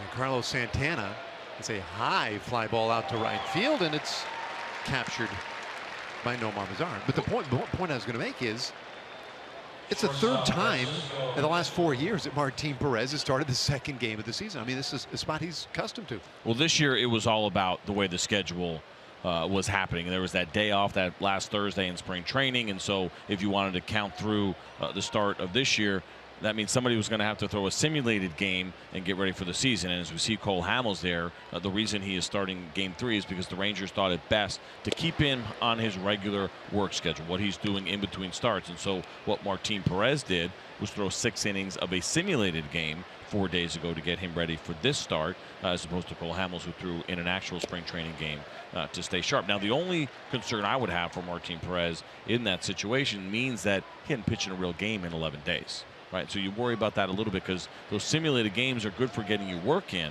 but it is hard to kind of replicate the adrenaline and working hitters and everything else. Line drive out to right field again. Mazara positioned very well, 2 away. Well, speaking of starting pitching, tomorrow we wrap up this 3-game series. Danny Salazar against Cole Hamels. That's another outstanding pitching matchup. Anytime you have a deep starting rotation and you're going up against the Cleveland Indians, you're going to get a fun matchup because they're very deep 1 through 5. And you think about the Rangers' top 3 going up against Salazar, Carrasco, and Kluber. And of course, that means Darvish, Perez, and Cole Hamels. That means good matchup. So it's been an excellent first series as far as what we see on paper and the head-to-head pitching matchups. Perez has retired the last 7 batters he has faced, and he pumps one in there for a strike to Michael Brantley. 1 for 2 tonight. I saw Jonathan Lucroy talking there too with Cole Hamels, and there's an advantage, right? Because Martin Perez, like Cole Hamels, is lefty. So they'll talk about what they have seen tonight, anything that Jonathan Lucroy may have picked up on from guys. He may talk about a way that he likes to pitch. Say Carlos Santana, you see the home run, you see what he did, what'd you make of it, and what are you thinking with him tomorrow, whatever it may be. The communication starts well before first pitch. 1-2 on Michael Brantley. Hey, nobody sees sports quite the way Colin Cowherd and Jason Whitlock do. The brains to know, the guts to say. Catch Colin and Jason as they team up for FS1's daily sports talk show. Speak for yourself. Weekdays, 4 o'clock Central. A 3-2 game. 2 outs, nobody aboard. And it's 2-2 now on Brantley.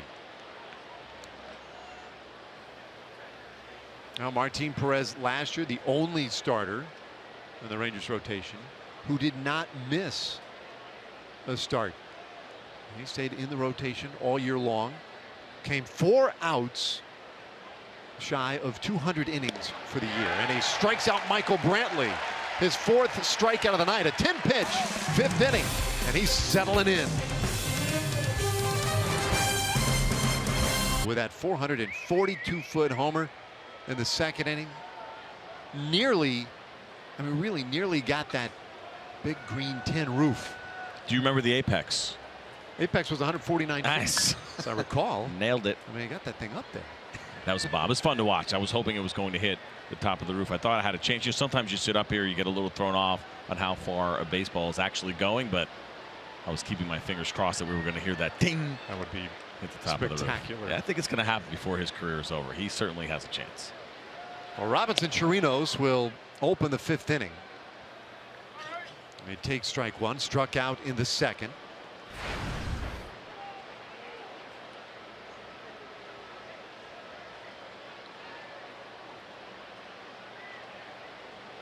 Chirinos played 6 games in the World Baseball Classic. It didn't turn a lot of heads offensively, a .214 average. But after Salvi Perez went down with an injury, Chirinos became the everyday catcher for Venezuela. And then in the games he played down in the Cactus League with the Rangers, he did hit well, .315 average. 0-2. And he waves over the top of that breaking ball. Chirinos strikes out to start the 5th. So we saw the big home run tonight from Joey Gallo. Not to be outdone by this guy yesterday, Carlos Gomez. 461 feet. It's incredible. And we're going to be talking about this one for a long time. I mean, not even close. You look at the last 2 years. And that home run on June 11, 2016, 445. I mean, it just doesn't measure to what we saw, what Carlos Gomez did yesterday. That was a fun one to watch, and a couple of big home runs here early on for the Rangers. And he shows bunt and takes strike 1 from Carrasco. Gomez tonight 0 for 2.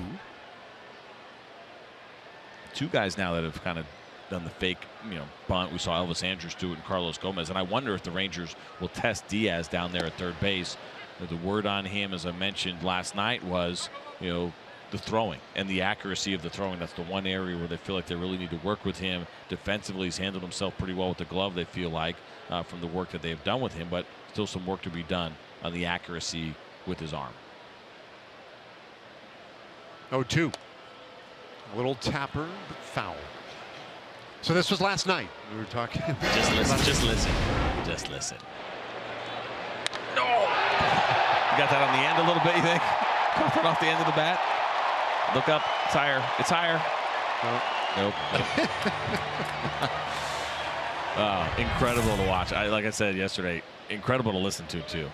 It's so fun for him. I mean, he's as good as anyone, I think, when it comes to enjoying a home run. Yeah. Not showing up the opponent, but celebrating and having a little fun. And when you go 461 in an area that only is seen not even once a year in this ballpark, 20 times since the ballpark opened, I think you deserve to enjoy it. Oh my goodness, yes. He has fun every day. That's one of the things Carlos Gomez brings to the clubhouse, any clubhouse, that energy, that passion. And it's why he fit in so well last year when he joined the club in late August. And look at these numbers. The only one in Major League Baseball. 70 homers, 250 RBIs, and 100 stolen bases. The speed and power combination, the Gold Gloves in center field. We throw it around sometimes that guys are 5-tool players. They're rare. He is one.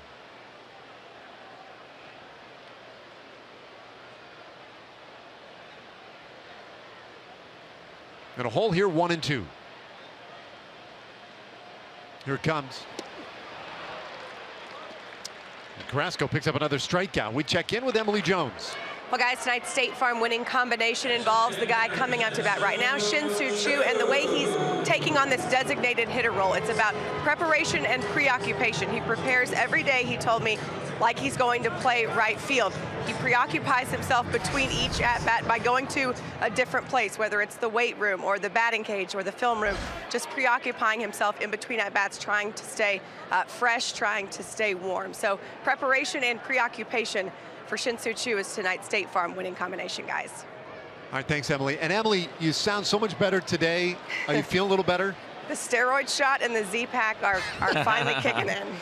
I think I'm going to make it. Oh, that's awesome. So it wasn't the herbal tea. Just go strong. I'll tell you what. Yeah, Emily was a trooper yesterday, opening day, and she was playing hurt. 2 out. Here in the bottom of the 5th. The 1-0 to Choo. And he is bunting. Carrasco with a bare hand. Got him, and the inning is over. Well, they finally test the Indians infield on the bunt, but it did not work. And we head to the 6th. Here with the bunt, unfortunately, he couldn't push it hard enough, because if your third baseman has to get that ball, then it's going to be a base hit. But watch where this bunt ends up, and Choo will tell you he didn't quite hit it hard enough. A little too soft, gave Carlos Carrasco an opportunity to get to it, and still a very close play and did a nice job. But in that situation, you are trying to bunt that ball as hard as you can to third base. That would have been an excellent sacrifice bunt, without a doubt. But Shin-Soo Choo wanting to go a little bit harder so that Carrasco has no chance of fielding that. That's that one where the third baseman Diaz would just come up and put it in his back pocket. So now to the 6th inning, and Martin Perez goes 1-1 on Edwin Encarnacion. He's settled in. Martin's looked a lot better after the first 2 innings. His last 3 frames, ball been efficient and scoreless. And he's attacking the strike zone, it seems to me. Yeah, it looks a lot more comfortable right now, and this is exactly what you were hoping for. Look at the high pitch counts in the first and the second inning. 46 right away, but settled in nicely. He's done a really nice job of managing this lineup. And he gets Encarnacion to pop one up right near third base. Gallo, as you could clearly hear, had it. 1 away, and we have another Chevy game break with John Radigan. Second baseman Jose Ramirez.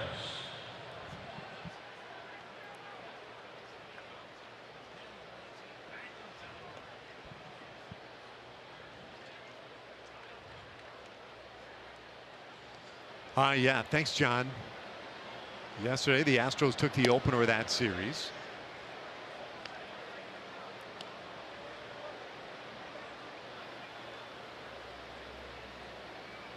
So Jose Ramirez 0 for 2. And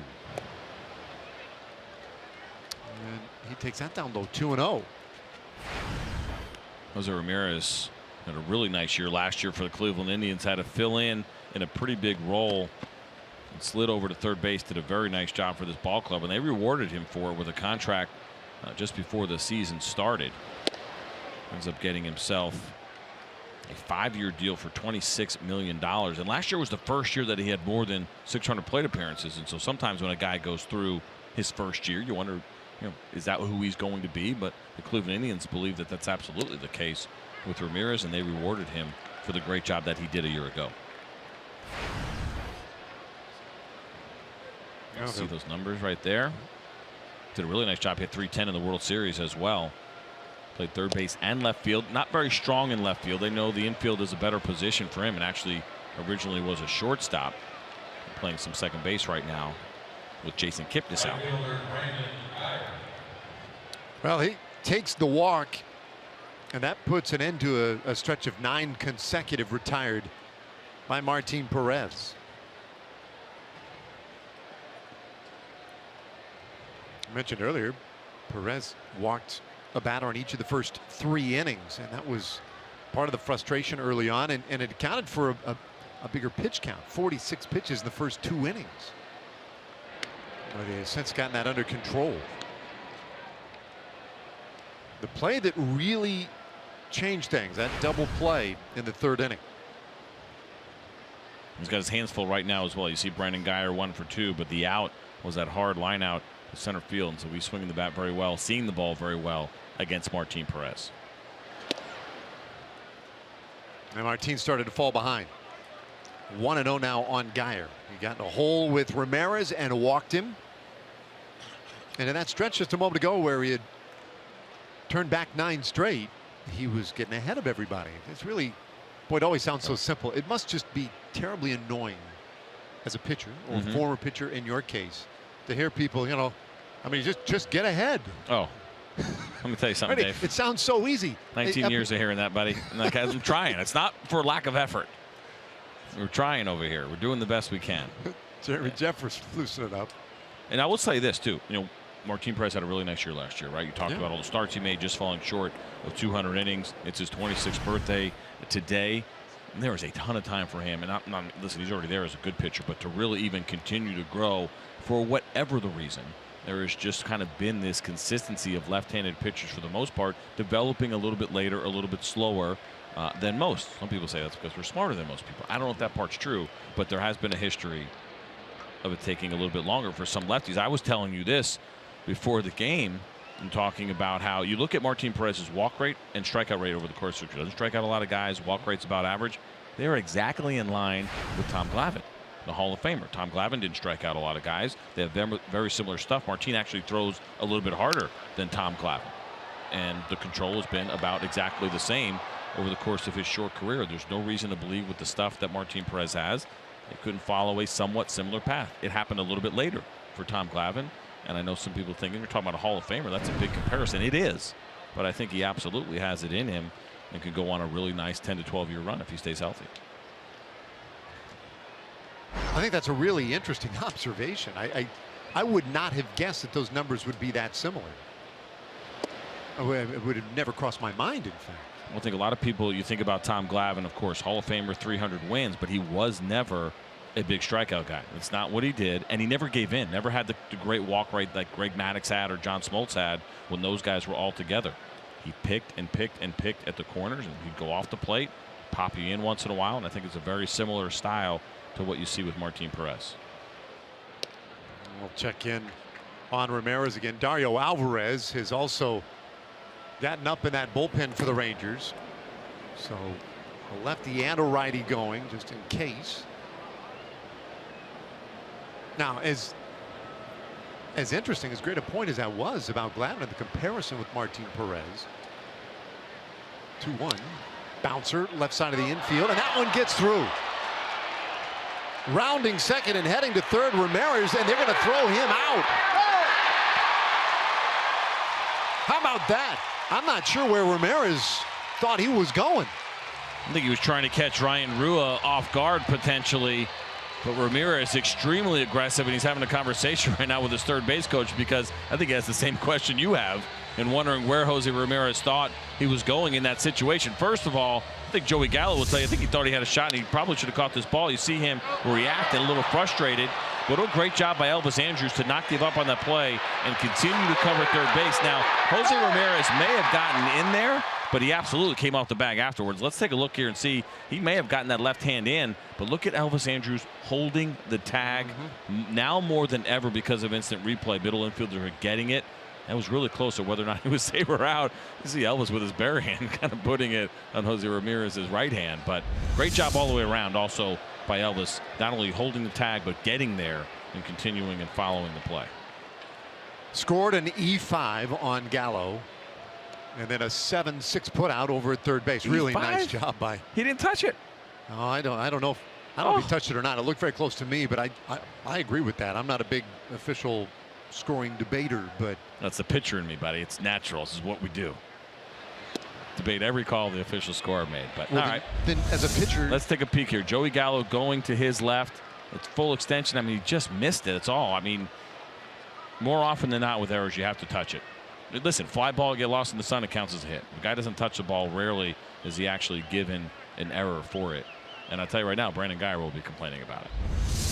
Somebody on his behalf will probably be making a phone call. But isn't that a play that Gallo has to make? Joey Gallo will tell you he should make that play, without a doubt. There's a lot of times the plays that are not made, an infielder's going to tell you he should have made it. Martin Perez knocks it down, and he'll take care of it to first himself. Inning over, and a man left. And we'll go to the bottom of the sixth. It's in from Greenville, Texas. Texas Ranger hits a home run during this inning. She'll win $200. But if a Ranger hits a grand slam, it's $25,000. How many H's in Whitston there? That was sounded like you pronounced 4 of them. I threw a couple extra in there. Nice. Whitson. Well, good luck. Yeah, come on, Deborah. All right, bottom of the sixth inning, 3, 4, and 5 due for the Rangers, and Omar Mazzara hits one high in the air into left field. And there's one away. First baseman, Mike. We were talking earlier about the way Martin Perez has settled in.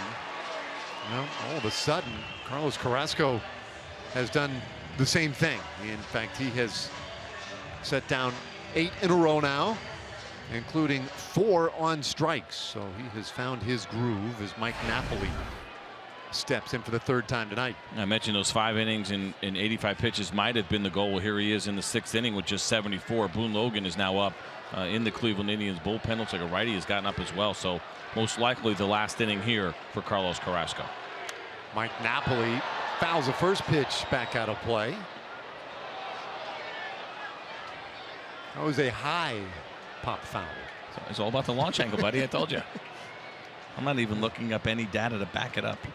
Just going with my eyes. I believe it was Mike Napoli last year was calling a game in Cleveland, hit a high fly ball. I cannot remember. I think it was Justin Upton in left field. Lost the ball. It hit the track in Cleveland and bounced over the wall. Think about left field in Cleveland. Yeah. That's a 19-foot wall. Hit the. That has to be. And it was unofficial. Has to be the highest ground rule double in the history of Major League Baseball. It bounced over a 19-foot wall for a ground rule double.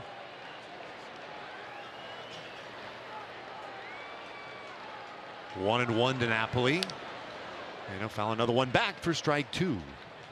Well, you mentioned Boone Logan up there. Well, Bradshaw, so. Yeah, Brian Shaw was there. I don't know where he went. There's Andrew Miller lurking. There he is. There's Shaw. Very deep bullpen they have in Cleveland. We saw it on display a year ago in the postseason, and they've only gotten better. Swing and a miss, and Napoli is the 2nd out of the 6th inning. Well, I want to invite you to head out to the ballpark this Saturday. The first 15,000 fans, 14 and older, will take home a TXU Energy Rangers lightweight jacket. Enjoy spring baseball in style. Rangers and the A's get together. Get your tickets for April 8th at TexasRangers.com or by calling 972-RANGERS. Okay, so that is it for Carrasco. The U10 to reserve your $10 seats today. Boone Logan on now here for the Cleveland Indians. You saw him last night, and the discussion, of course, went in the direction of how deep this bullpen has gotten in Cleveland, so much so that they could bring in Boone Logan to be a second lefty to Andrew Miller. And he had a pretty good last season in Colorado. You saw the 66 games pitched there. The big one for me, first of all, you see the opponent's batting average, 166 overall. He dominated lefties last year with a 142 batting average against, and that is his job here against Rougned Odor. Yeah, when he came in last night, it was in the 7th inning with 2 outs, nobody on, and it was against back-to-back lefties. His job was to get Shin-Soo Choo, but Choo got him for a base hit, and then he got Nomar Mazara. And this one is tight, 2-0. On this spot, he has a left-hander Odor, and the obvious goal is to get Odor and be done with the inning. But if he loses him, then the right-hander Ryan Rua would be due. And that's why you saw Shaw throwing as well. High pop-up though. This one on the right side of the infield, and the second baseman Jose Ramirez wants it, and he'll track it down, and that ends the inning. So Logan gets the left-hander he was after. See, you could probably even do it off your phone. Without that big family outing. Having a good time at the ballpark.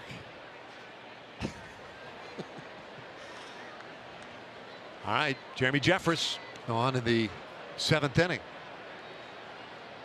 See those numbers from a year ago, and the thing with Jeffress is not the strikeouts, right? 42 and 58 innings, but it's all about that nasty 2-seam fastball. He throws it about 64% of the time and does it around 95 miles an hour, and there is nothing straight about it. It is a nasty, nasty pitch. Right in there for strike 1 to Yan Gomes. Gomes walked and eventually scored in that 2nd inning. Very frustrating 2nd inning for Martin Perez, who worked 6 tonight. But leaves a pitcher of record on the losing side, and Gomes shoots this one foul. They count quickly 0-2. I think when it's all said and done, pretty good outing for Martin Perez. 6 innings, 5 hits. The walks just got him a little bit, but the way that he settled in later and kind of came back from some earlier struggles, I think. Leadoff home run, of course, and the 2 runs in the 2nd inning. But after that, for the next 4, he was pretty good, battled through a couple of jams and did a nice job. The 0-2. And Gomes stays alive.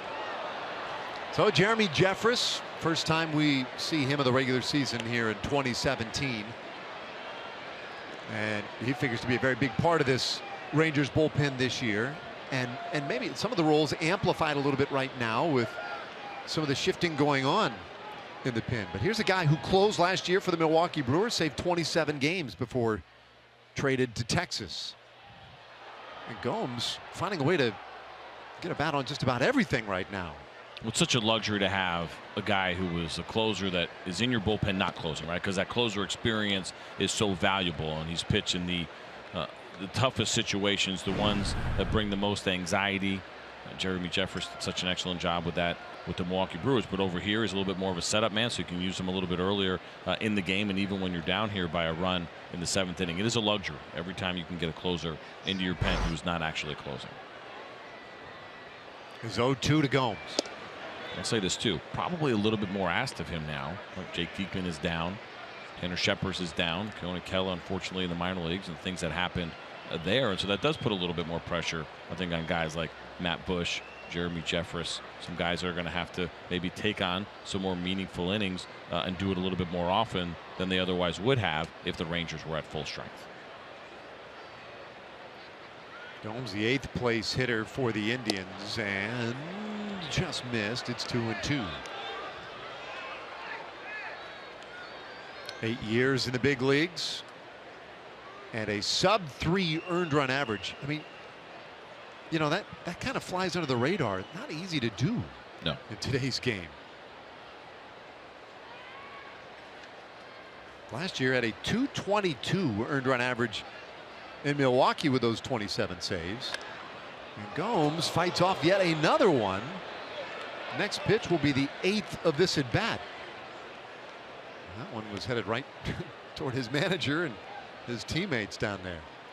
Well, this is such a great battle right here as you watch Yan Gomes and Jeremy Jeffress kind of go back and forth, and he's done a good job of fouling off some pretty tough pitches and trying to get Jeffress to throw him the pitch that he wants, one that he can handle, most likely that 2-seam fastball that he's hoping he will leave up in the zone. And so you get in these situations, it's a lot of back and forth and figuring out who's going to give in first. 2-2. Got him swinging. And a big strikeout for Jeremy Jeffress. He invested 8 pitches in the at-bat, but got the outcome he was looking for. Great execution on the last one. I talked about the two-seam fastball and the movement. Watch this ball just continue to kind of barrel in on the hands of Yan Gomes, and he's got no chance of getting to this one. Great execution right there by Jeffress.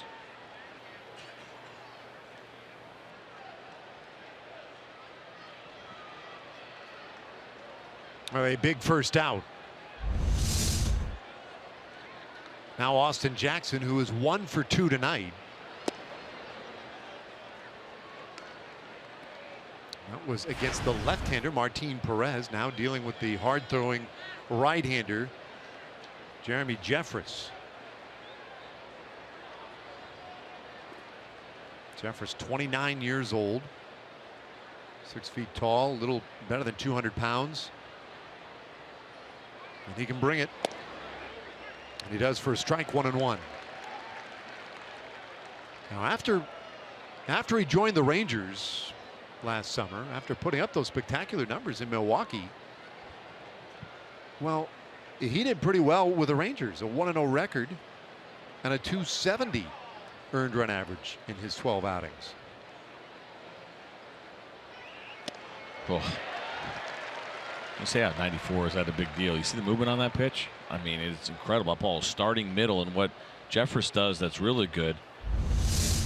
Watch here, you can see him, he's all the way on the left side, but look at the movement at the end. It's almost like a little left-handed cutter, the way that ball just kind of barrels in, but it does it at 94 miles an hour. Struck out Gomes. Now the 1-2. And a tapper, third base. Gallo charges, throws, and Napoli couldn't hold the bag.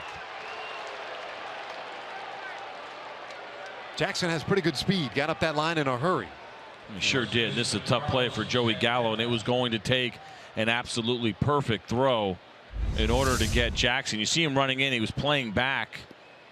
Joey Gallo got rid of the ball as quickly as he could, but Mike Napoli just off the bag as that throw took him into fair territory. He probably would have had him if he had gotten that throw on line, but Joey Gallo doing everything he can and trying to get the ball as quickly as he could, knowing that Jackson's getting down the line well. Yeah, Gallo. So close. Jeffress done.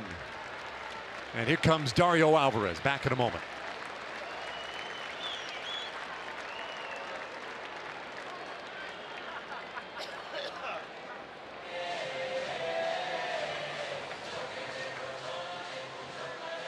Cole Hamels and his likely catcher tomorrow, Jonathan Lucroy, already. I mean, they've been really working on this game plan all night. I mean, there's no excuses now, right? It's got to be perfect. There can't be very many meetings on the mound. I think they've hashed the entire thing out.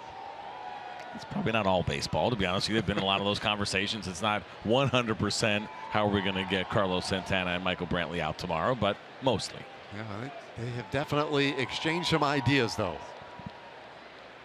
So now the left-hander Alvarez is on. And the Indians, they've got Santana and Lindor, both switch hitters, then Michael Brantley, a lefty. And take a look at the numbers last season for Dario Alvarez. It's the first opening day roster he has made in his 4 years in the big leagues.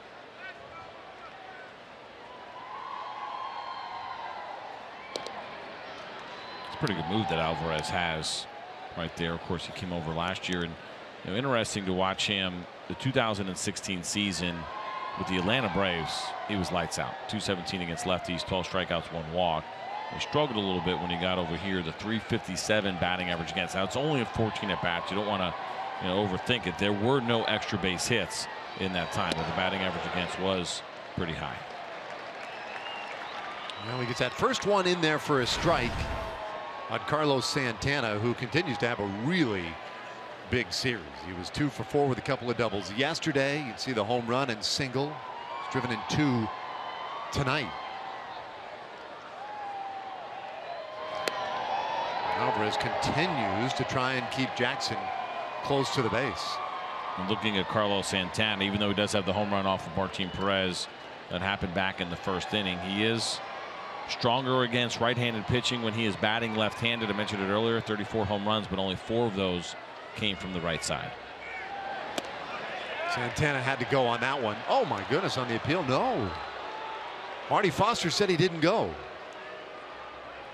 Am I crazy? Did it look like he absolutely went? You're crazy, but I don't know if it has anything to do with this pitch here. But yeah, I would agree with you. I think he actually did go right there. Looks like it might have been a missed call. Crazy cool. Said nobody ever. 1 out, man at first. He tried it again, and this time it's a strike. 1-2 the count.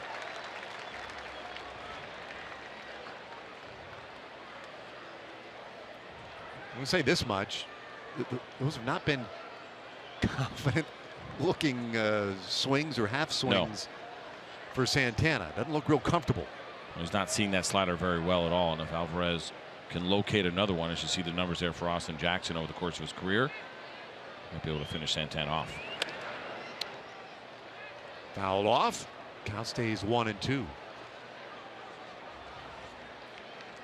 Yeah, that was those were interesting numbers there for Austin Jackson, because really he hasn't been a big base stealer in recent years. A lot of that work that you just saw there was done, 5+ years ago. Local kid. I mean, he was a huge youth baseball player here in the Metroplex, born in Denton. Yeah, I mean, look at that last year. 2 steals. I'm going to lose a lot of sleep over that. But he is a threat to go. Santana tried to hold up again. And again, Marty Foster says he didn't go. Come on, man. Missing a good game. Well, you can't do the payback. It's certainly not, I don't think, something you can do in these situations. I thought that one looked a little bit better, and I think he did hold up on that one. Much easier to see in slow motion, but I do think you were right on the first one. It did appear that Carlos Santana went around.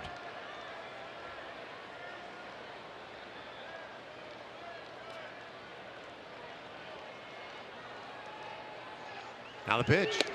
And that one is high. So getting kind of interesting here. A full count on Santana.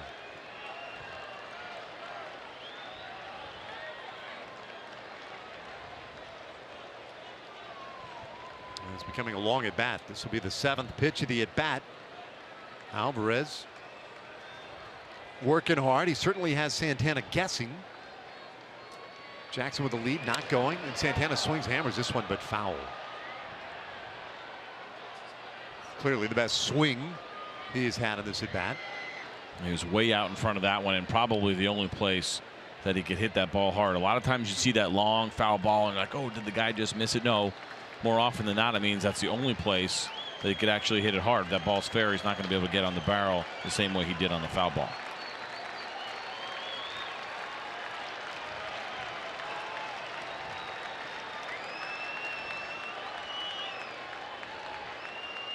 A 3-2 from Alvarez, and he lost him. That was a big battle, and Santana works the walk. Jose Leclerc loosening.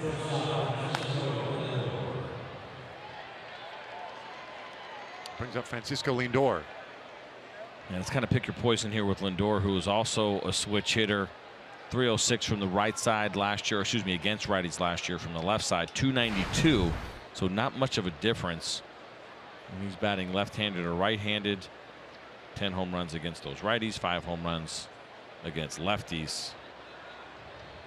The only thing I would say is, when you got a guy like this who's a switch hitter and hits both ways pretty well, you probably want him hitting the way that he hits the least, right? With the way where he's maybe the least comfortable.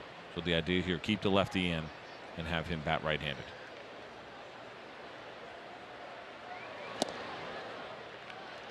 Ball 1.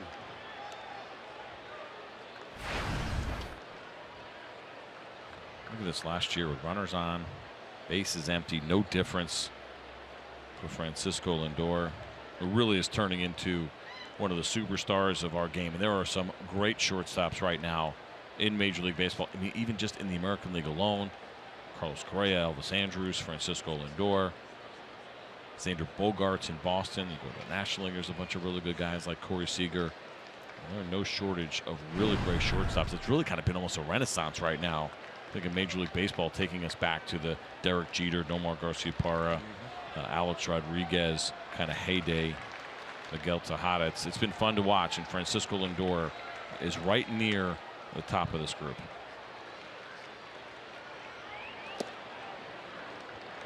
Two and 0 the count on Lindor, and you saw those numbers a moment ago. I mean, he has done it with the bat, but the Gold Glove last year really, in a way, solidified his status as one of the premier guys in the league. A lot is made of Carlos Correa down in Houston, but Lindor's the guy with the Gold Glove.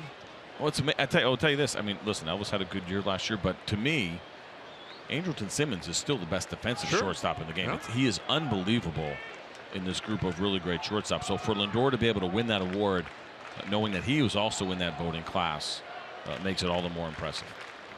Well, he's up at a very big spot here. 2-0 the count. And a bouncer goes wide of third, foul for a strike. You saw that four-seam fastball at 92 kind of cut across a little bit. That's where you want to be a little bit careful, because we saw Martin Perez put a fastball on the corner earlier to Francisco Lindor, and he hit that ground ball right to Rugi at second base, Rougned Odor. That's what he wants here. That would be the ideal situation, get the double play, but that fastball, if he throws it away, has to stay out there. Cannot cut back across the plate. He's less likely to get the ground ball that he's looking for. Could get it, but it might be hit a little bit harder. Alvarez checks his runners. And his 2-1 pitch. Boom, big swing and a miss. Got that one up there at 92.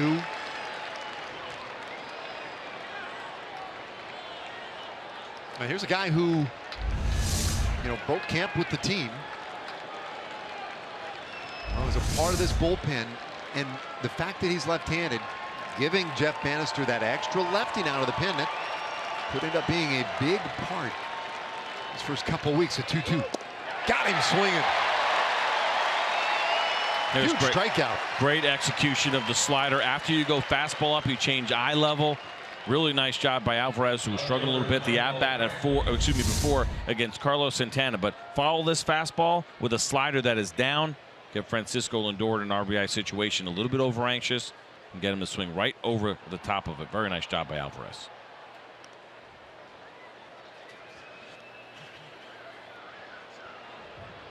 So 2 big outs now. And it brings up Michael Brantley, who is 1 for 3 tonight. Left-handed hitter. And so Alvarez not quite through the woods yet. Trying to keep this a 1-run game. And that one's a beauty. And to finish off this inning would be great work by Alvarez. You think about him coming in, having to face Santana, Lindor, and now Michael Brantley. Certainly guys that are established good big league hitters. But this is the first lefty on lefty matchup he gets. You see a really good first pitch slider over the plate for strike 1.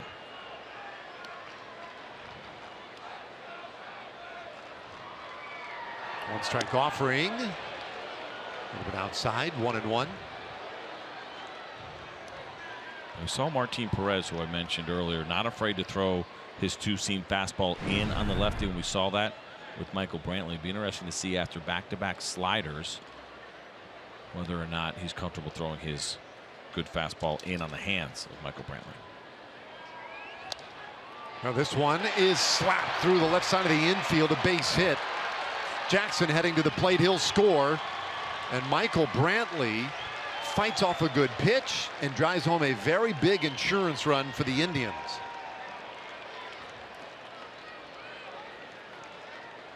And that gets Jeff Bannister out of the dugout. He'll go to the bullpen.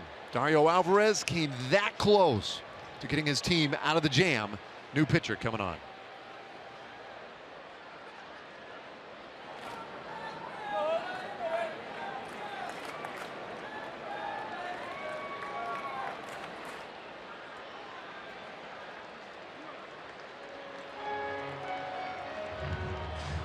The third pitcher of the inning for the Rangers. See the 12 games pitched last year for Leclerc. A lot of good things happening for him outside of those walks. A little bit of a surprise, obviously, for him to make the team. He sneaks in there with the Keonakela situation that happened in the injuries as well. It's a great opportunity for him, and one that he needs to be able to take advantage of. Now, the walks were also an issue for him at the minor league level. That is really the only thing, when I watch Jose, that's holding him back right now. If he can kind of rein in those walks a little bit, he's got an opportunity to be a big contributor. Well, he deals with Edwin Encarnacion. And first pitch swinging, lifts this one high in the air to left field. Not going to carry for him. Rua is there, and the inning is over. So Leclerc takes care of business with one pitch. And Ryan Rua will lead off the bottom of the seventh. 9-7-2 Rangers. All right, Brian Shaw, the man on relief here in the bottom of the seventh inning for the Cleveland Indians, and now trying to protect a two-run lead. Shaw did a really nice job for this club last year. Again, you see the strikeouts better than one per inning.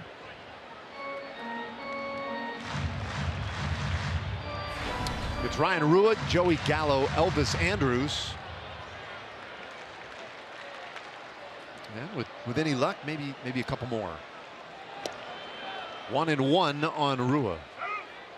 Rua today 0 for 2, but has scored a run. He reached on a fielder's choice in the second inning and came around on the Gallo home run. And that has been really the total of the Rangers offense today.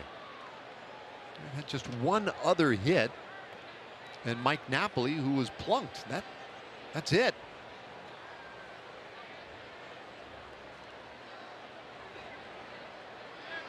I think coming in, the Indians felt like, coming off the disappointment of losing that World Series last year in 7 games to the Cubs. Terry Francona felt like we've got a pretty good team, probably better than we had last year, a team that won 94 games.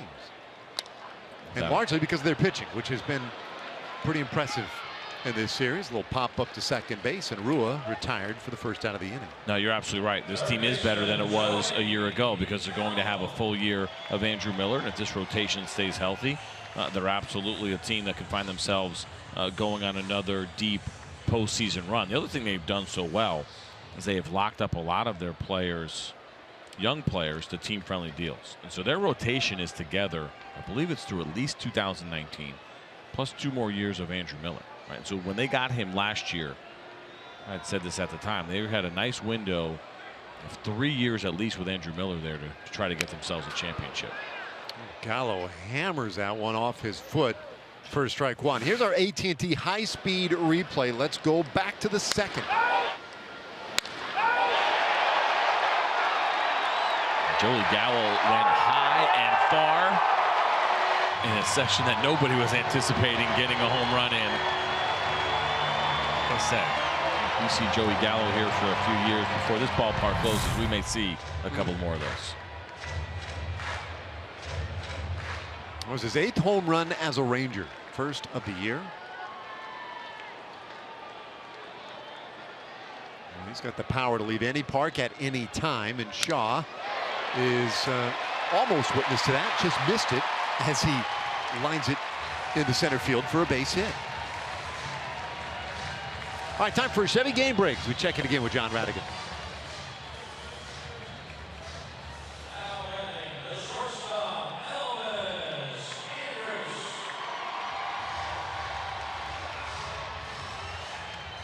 All right, yeah, thanks, John. But they're getting some good pitching, the Astros, and that was one of the question marks, maybe the biggest question mark coming into the year. I think a lot of people are intrigued by the young talent and the veteran mix that they have in their lineup, but the Astros getting some good pitching in this first series of the season as well, as they look to take the first 2 against the Mariners. Here's Elvis Andrus.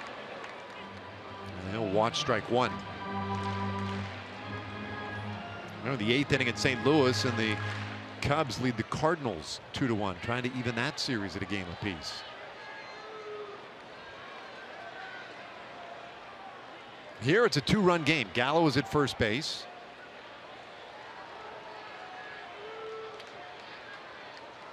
The pitch to Elvis Andrus. Chopper up the middle, and Lindor to Ramirez. 1. The relay in time. Double play. 6-4-3, and that will do it for the Rangers in the 7th inning. Time running, 2-run lead. They will send Jose Ramirez, Brandon Guyer, and Yandy Diaz in this 8th inning. Now, Jose Leclerc only needed 1 pitch to get the final out of that 7th inning, so he is out for the 8th.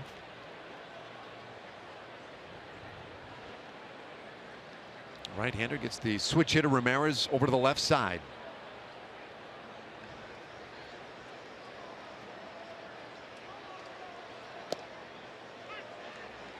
Starts him off with a strike, 96 miles per hour. Leclerc.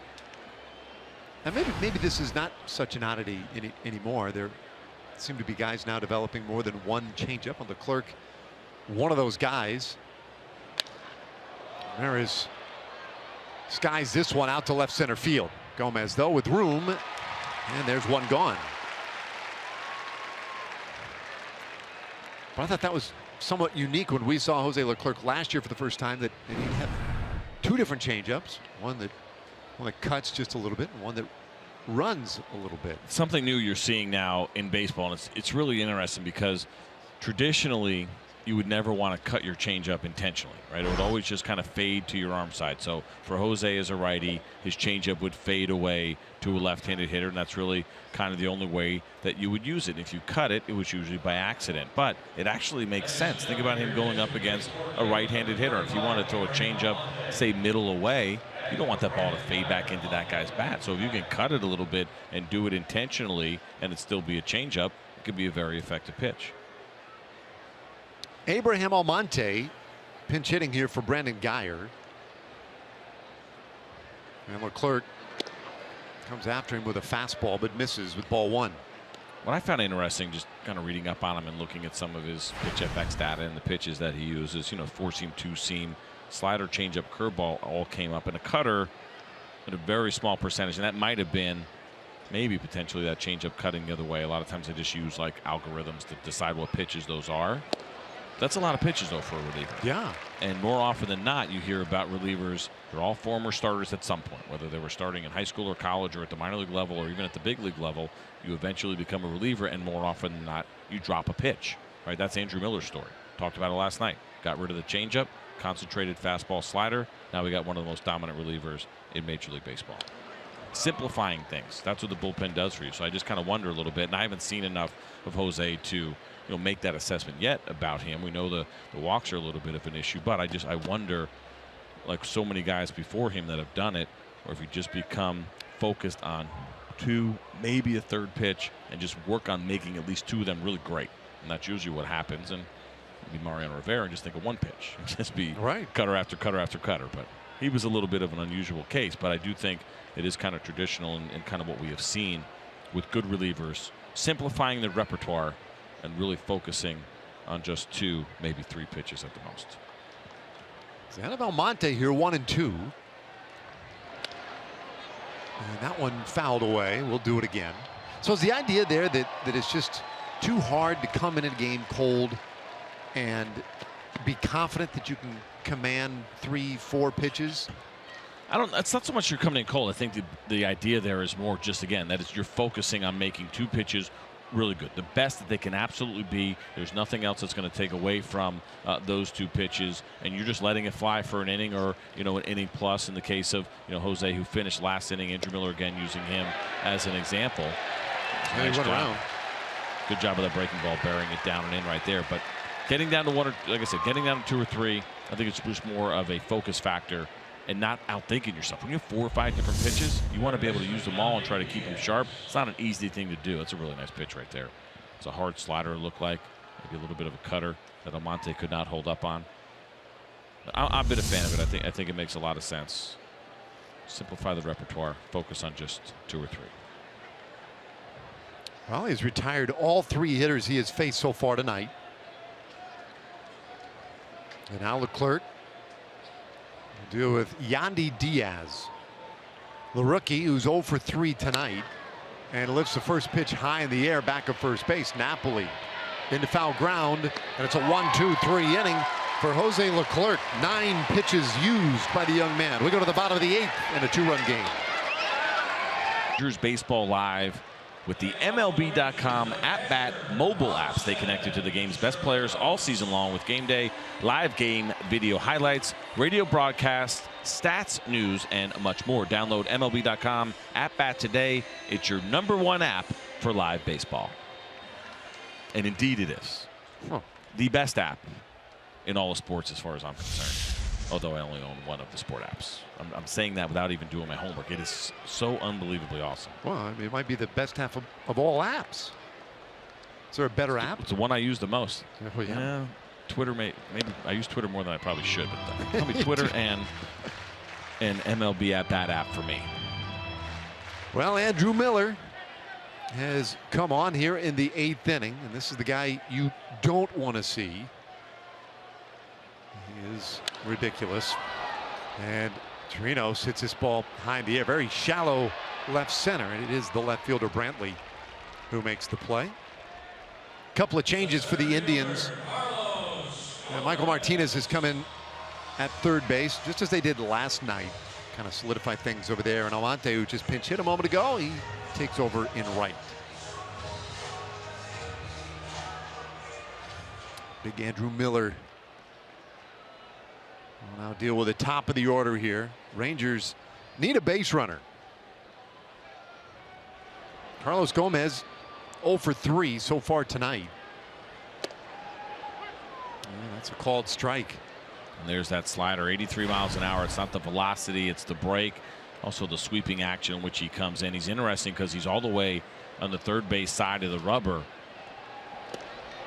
Most left-handers would be on the opposite side that use their breaking ball so much to their advantage. But Andrew Miller actually, because he's on the third base side of the rubber, as soon as he starts and that ball comes out of his hand, it's in the strike zone. See him, I mean, it's really amazing. Usually guys that are that far over, left-handers, are predominantly fastball changeup pitchers. It's very unique to see Andrew Miller over there, knowing that he uses his slider so much. This one off the handle, tough play, and out for it goes Ramirez. Another great defensive play tonight for the Indians. And that one looked for all the world like it was going to drop in. It certainly did. And Jose Ramirez, who has been playing more third base and left field, but at second base in the absence of Jason Kipnis, gets a great jump on this ball, does not slow down. Didn't have to lay out, but a great play nonetheless. Nice job by Jose Ramirez.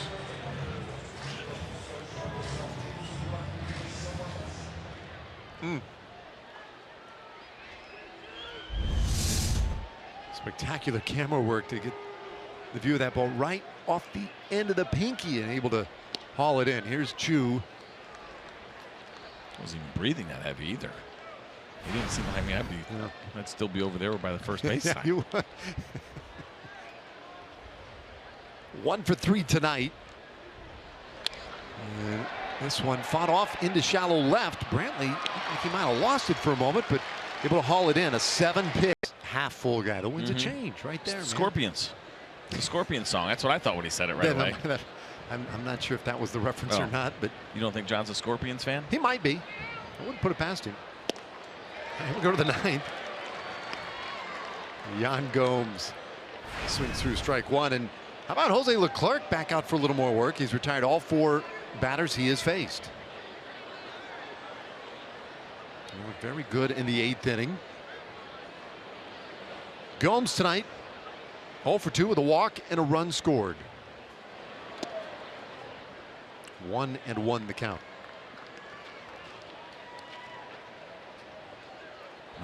Jose has done a really nice job of pounding the strike zone up to this point. That was the one thing we had talked about. That's what's going to matter for him. Listen, there's opportunity right now, right? With Konakela being down, the injuries, he's got the stuff. You never know. He can go on a little bit of a run here and really kind of build some equity here with the team.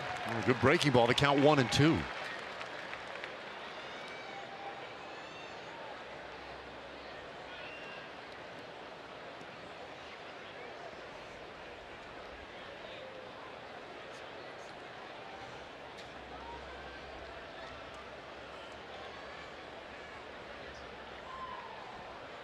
Has 1 strikeout so far tonight. 2 balls, 2 strikes on Gomes. So the bottom 2 hitters in the order, and then back to the top of the order.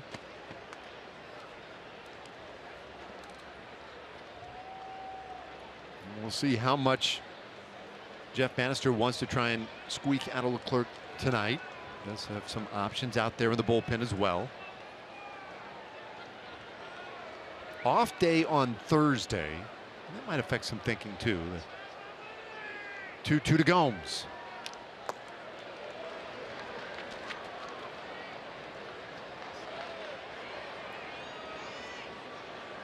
Well, they talk about walks and managers' reactions to those. They've been a problem. Yesterday, Darvish with 5 walks. Today, Martin Perez walked 4. Dario Alvarez issued really a pretty critical walk in the 7th inning.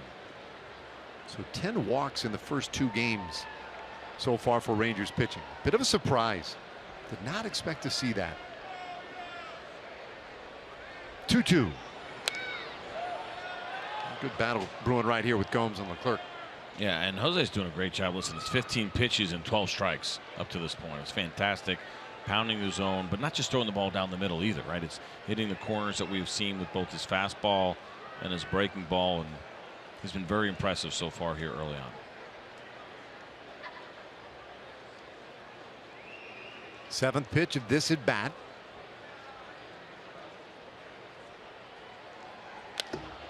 And shot foul down the left field line again. Well, tomorrow a chance to maybe improve on those walk numbers. Final game of this series tomorrow. Cole Hamels will have the start. And our coverage will begin at 6:30. Well, certainly if you're Cole Hamels, that's one of the things you've taken inventory of these past 2 days, right? It's like, wow, a lot of walks. Without a doubt, it sticks out. This guy's been around. He's been there and done that. He knows what he's doing. But yes, it would be nice, I think, to see him come out, pound the zone. He's got a difficult lineup that he has to deal with. This is a good hitting Cleveland Indians lineup. They're patient as well. They know how to work counts, and certainly they will be ready. But yes, to see Cole Hamels come out, I think tomorrow night, really pounding the strike zone.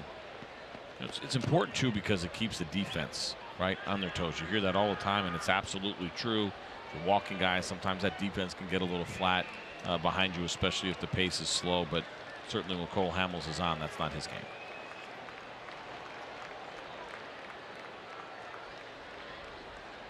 Three-two pitch. And Gomes sends this one down the left field line. Hooking.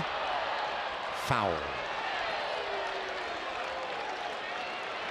That was close. It was close. Yan Gomes didn't go very far out of the box, and so a lot of times that tells us that he believes it's a foul ball right away as he was looking at it and kind of leaning and figured it wasn't going to be fair. But this one got pretty. He thought, well, maybe, as he saw his eyes light up a little bit. But as we can see from that angle there, that ball was absolutely foul with the U.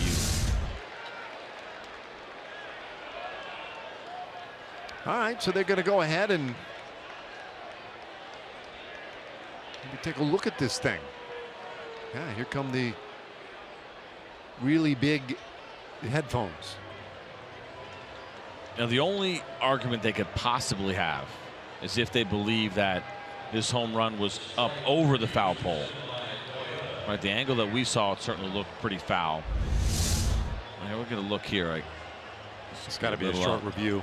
Yeah, I mean, it's a judgment call. Now, that's not straight on. I don't know if they're going to be able to get a good enough look, but it certainly seemed foul to us. Yeah, it's kind of impossible. And in fact, they've seen enough. It's got to be a record. Yeah. You may have seen history tonight. Quickest review. It's got to be darn close. So, call stands.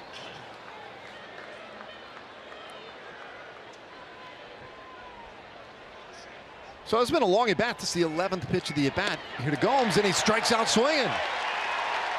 Well, Leclerc's having himself a night, 5 in a row.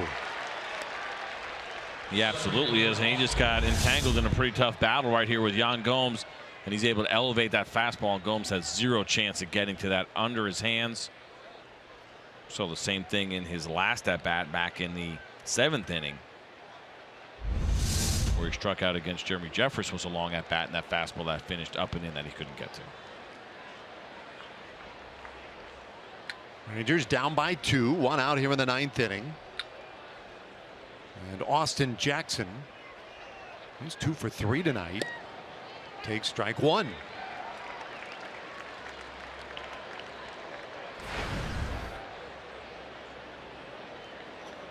Jackson reached on an infield hit in the 7th inning. Drove in a run with his single to center back in the 2nd.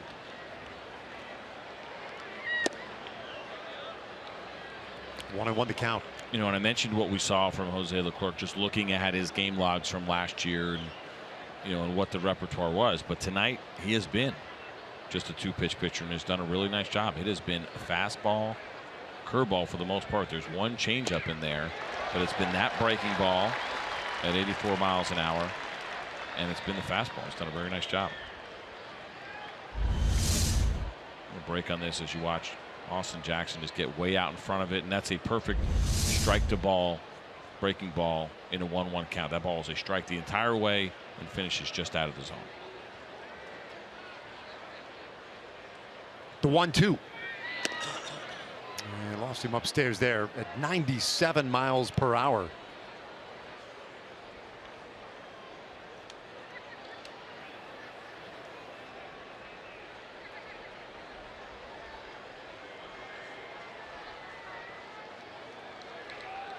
Austin Jackson, back when he was a youngster here in the Metroplex, was ranked one of the top young players, I think the young player in the country. He strikes out swinging for the 2nd out of the inning, and that's 3 strikeouts for Jose Leclerc. Yeah, a little smile on that face. Yeah, because he knows he's probably done as Jeff Bannister comes out to get the lefty to face Carlos Santana, but an excellent job by Jose Leclerc. Absolutely. The 23-year-old, brilliant tonight. Watch this here, perfectly executed. Chirinos wanted the ball down. Jose Leclerc gives it to him down. And the final strikeout, look at the smile, finishing a really nice outing. New pitcher coming on.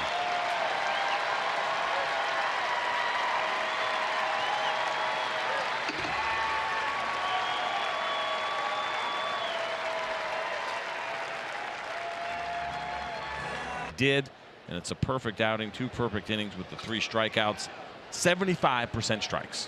Major league average about 62, 63. He absolutely pounded the zone tonight. Now Alex Claudio against Carlos Santana. And he slings it a little outside for a ball. We saw Claudio last night. And he faced Edwin Encarnacion for the final out of the 9th inning yesterday. He's fun watching. I bet you in this count right here, especially when he's facing righties and watching him throw that changeup. See the fastball there at 86 miles an hour. He starts with the changeup grip too. You can kind of see that, holding that ball behind his back as he's looking in, getting signs. It's really a great go-to pitch against right-handed hitters. There's a strike, 2-1 to Santana. Now bottom of the 9th. The Rangers will be sitting the heart of the order. 3, 4, and 5 will be due. Well, need a base runner. Give themselves a shot. Claudio's 2-1. Tapper left side. Cut off by Gallo. And they get Santana inning over. Last chance for the Rangers. Mazzara, Napoli, and Odor coming up. Middle game of this 3-game series. Yesterday it was the Indians coming back late and stealing one.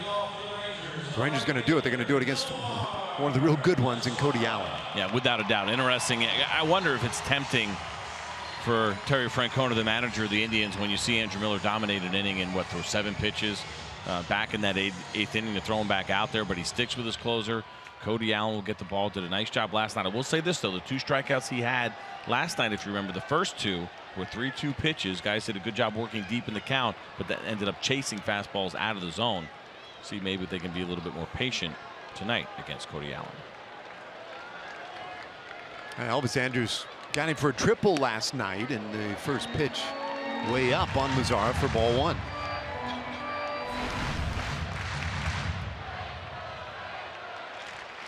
Nomar 3 hits in this series.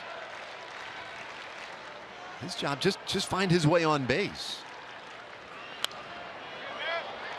It's 1-1. Talk about simplifying a repertoire. That is exactly what Cody Allen is. He's a 2-pitch pitcher. You see fastball 93 to 96 about 63% of the time. The rest of the time, those 37%, it's going to be a curveball. So it's about 83 to 85 miles an hour. Very simple fastball curveball combination. Is 1-1 to Mazzara. And there, strike 2. You see how it's classified as a knuckle curveball on our pitch tracks on the right side. All that means is a difference of grip, and a lot of times knuckle curveball will be a little bit harder than a traditional curveball. Mazzara shoots one down the third baseline, fair ball. He'll round first, head for second, a leadoff double in the 9th. That'll get him up.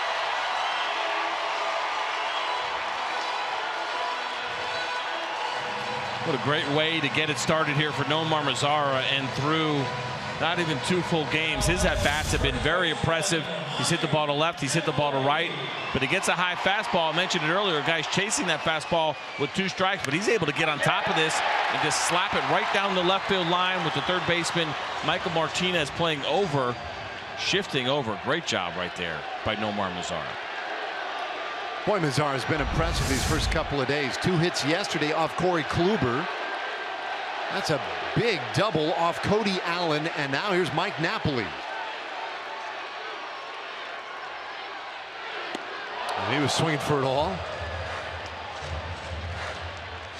Napoli 0 for 2 tonight, was hit by a pitch back in the 3rd inning.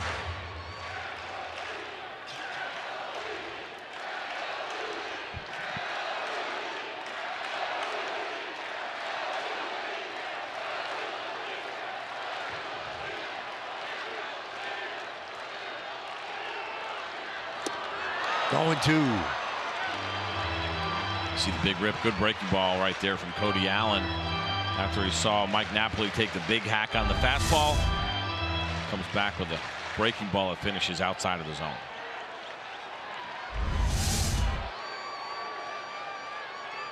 Well, Allen had to do a little work last night. Gives up the leadoff double to Mazzara here. His 2-strike pitch. Napoli hammers that ball center field.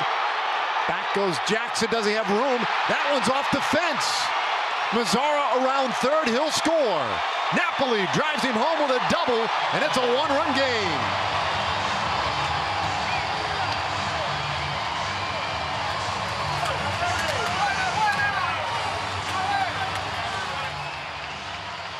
What a great job here by Mike Napoli on an 0-2 pitch. Cody Allen gives him an opportunity and goes right down the middle with this fastball. You cannot do that to Mike Napoli in a 2-strike count. And just missed hitting this ball out of the ballpark. You mentioned Jackson going after it right off the middle of the wall. Great read by Nomar Mazzara, who can walk home and lead off back-to-back doubles here for the Rangers as they try now to tie things up against the Indians. Wow, that's a big hit by Napoli. His first of the season. Yeah, welcome back, big fella. Delano DeShields takes over out at second base. World-class speed out there now in scoring position for Rougned Odor. Yesterday, the Indians 3 runs in the 9th inning to take an 8-5 win. Rangers trying to come back tonight. And Odor comes up empty on strike 1. And he was thinking dead red as soon as that ball came out of Cody Allen's hand, and it was the breaking ball instead. They got Rougned Odor way out front.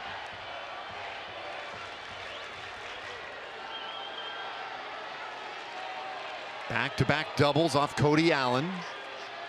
32 saves last year. 34 saves the year prior, and the 1-strike pitch. Ooh, good one in there. And he's ahead of Odor, 0-2. You see Rougned Odor looking up right there, not because he thought that pitch was a ball.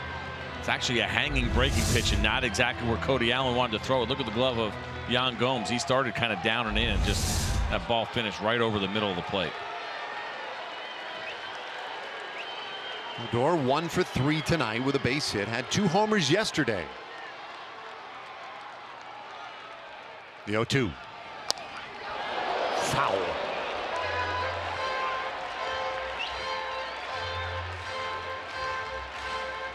Cody Allen right now is giving the Texas Rangers some opportunities with 2 strikes. I got to believe Terry Francona is thinking, and Mickey Callaway, the pitcher, goes, just waste something. Hit it off the plate. Do something. When you're in an 0-2 count, you're at full advantage. You're going to be throwing something below the zone, just outside the zone, above the zone, whatever it may be. But I've seen a couple of pretty good swings here with 2 strikes for the Rangers here in the ninth.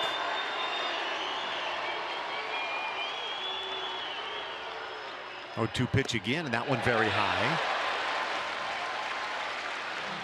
Ball and 2 strikes to Rougned Odor. Ryan Arua waiting in the on-deck circle.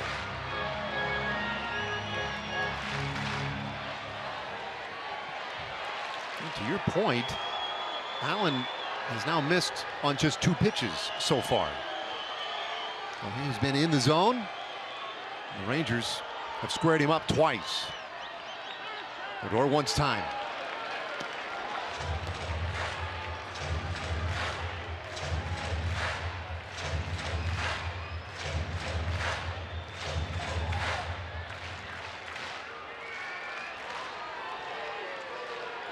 Well, these two have faced one another on only one other occasion, and Allen got Rougned Odor to pop up. 1-2. Another foul ball. We have seen everything from Rougned Odor so far through these 2 games that tells us that he is comfortable, that he is seeing the ball well, not only because of the home runs and the hard hits and the good contact, but even the pitches that he is fouling off. It has been an excellent 2 days of at-bats for Rougned Odor here to start the season. Saw the great speed out there at second base, and Delano DeShields pinch running for Napoli. 1-2. That ball hit well toward the right field corner, and foul.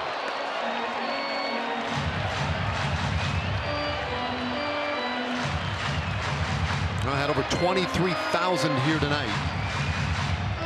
And they've been kind of waiting for a moment like this all evening.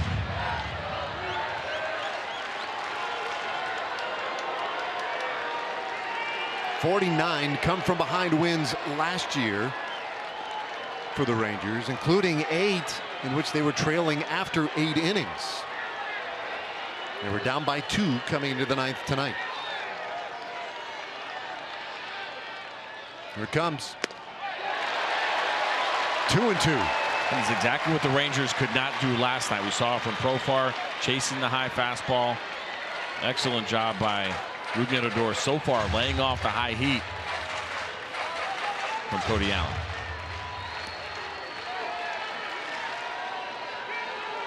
Outfield interesting in center field. Jackson not real deep. The tying run at second base. 2-2. And Odor strikes out swinging, first out of the inning.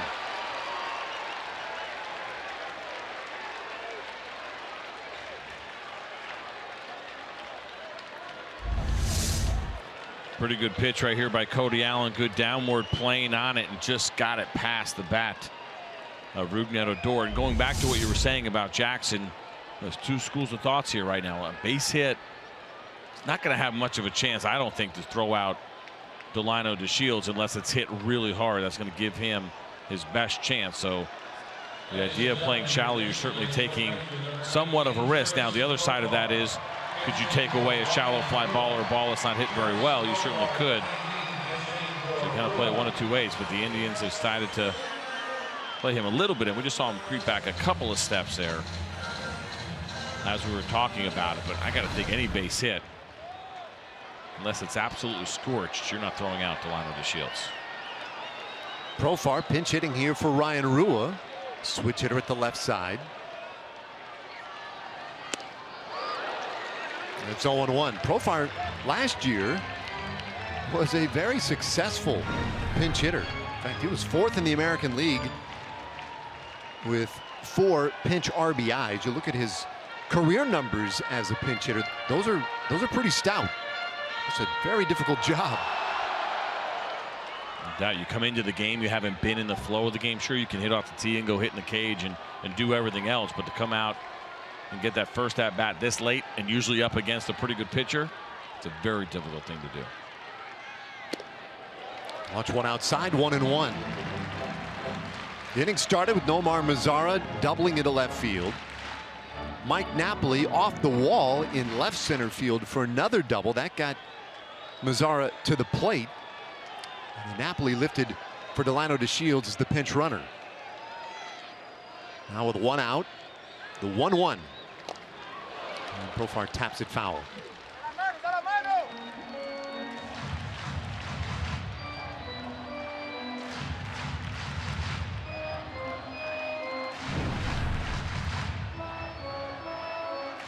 Pretty good career numbers against the Cleveland Indians. Yesterday, Profar had the start in left field, but went hitless in 4 tries.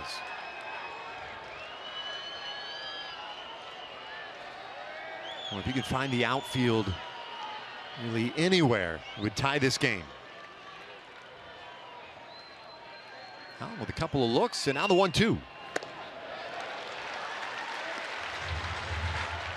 Don't be surprised if you see Cody Allen go back up there again. We saw Jurickson Profar swing at the first pitch fastball that was up over the plate, couldn't catch up to it. Same thing last night.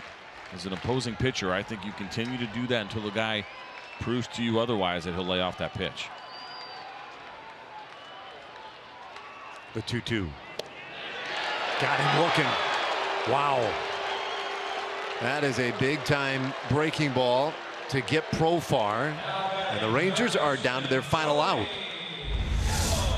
Tip your cap here.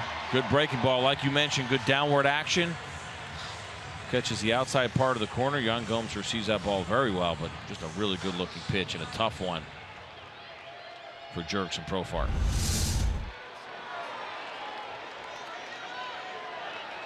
Well, perhaps fittingly, Joey Gallo at the plate. He provided the heroics earlier. A massive 2-run homer back in the 2nd inning. And a whole 0-1.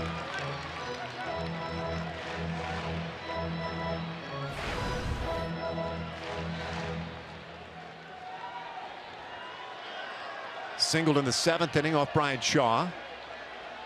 That to a very good night for Gallo. Tying run at second. 1-strike pitch.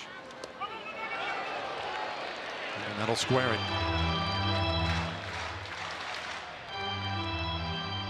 So Allen threw 19 pitches in last night's effort. And now 22 here tonight. It's a decent amount of work in back-to-back nights to start the year. It is, and he's still in the safe zone as he was, if he's able to finish this one and keep it under 30 as far as, would he or would he not be available tomorrow night. Terry Francona usually would play pretty safe, but they have depth in their bullpen. They'll let him go here for a while if they believe he can finish this one out.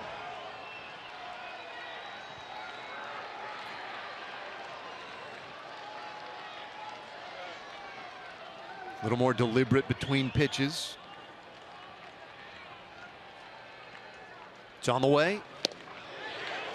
Ooh, and a called strike 1 and 2. And that might be the best pitch that Joey Gallo gets to hit. Fastball at the knees. Not that it's easy by any means, but I'm caught a pretty big part of the plate.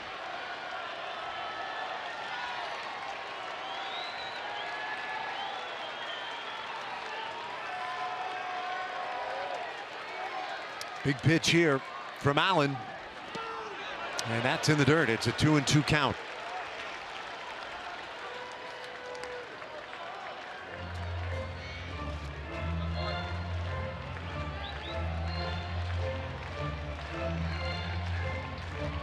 Yeah, take a little time, get that ball ready now. This will be his 25th pitch of the inning.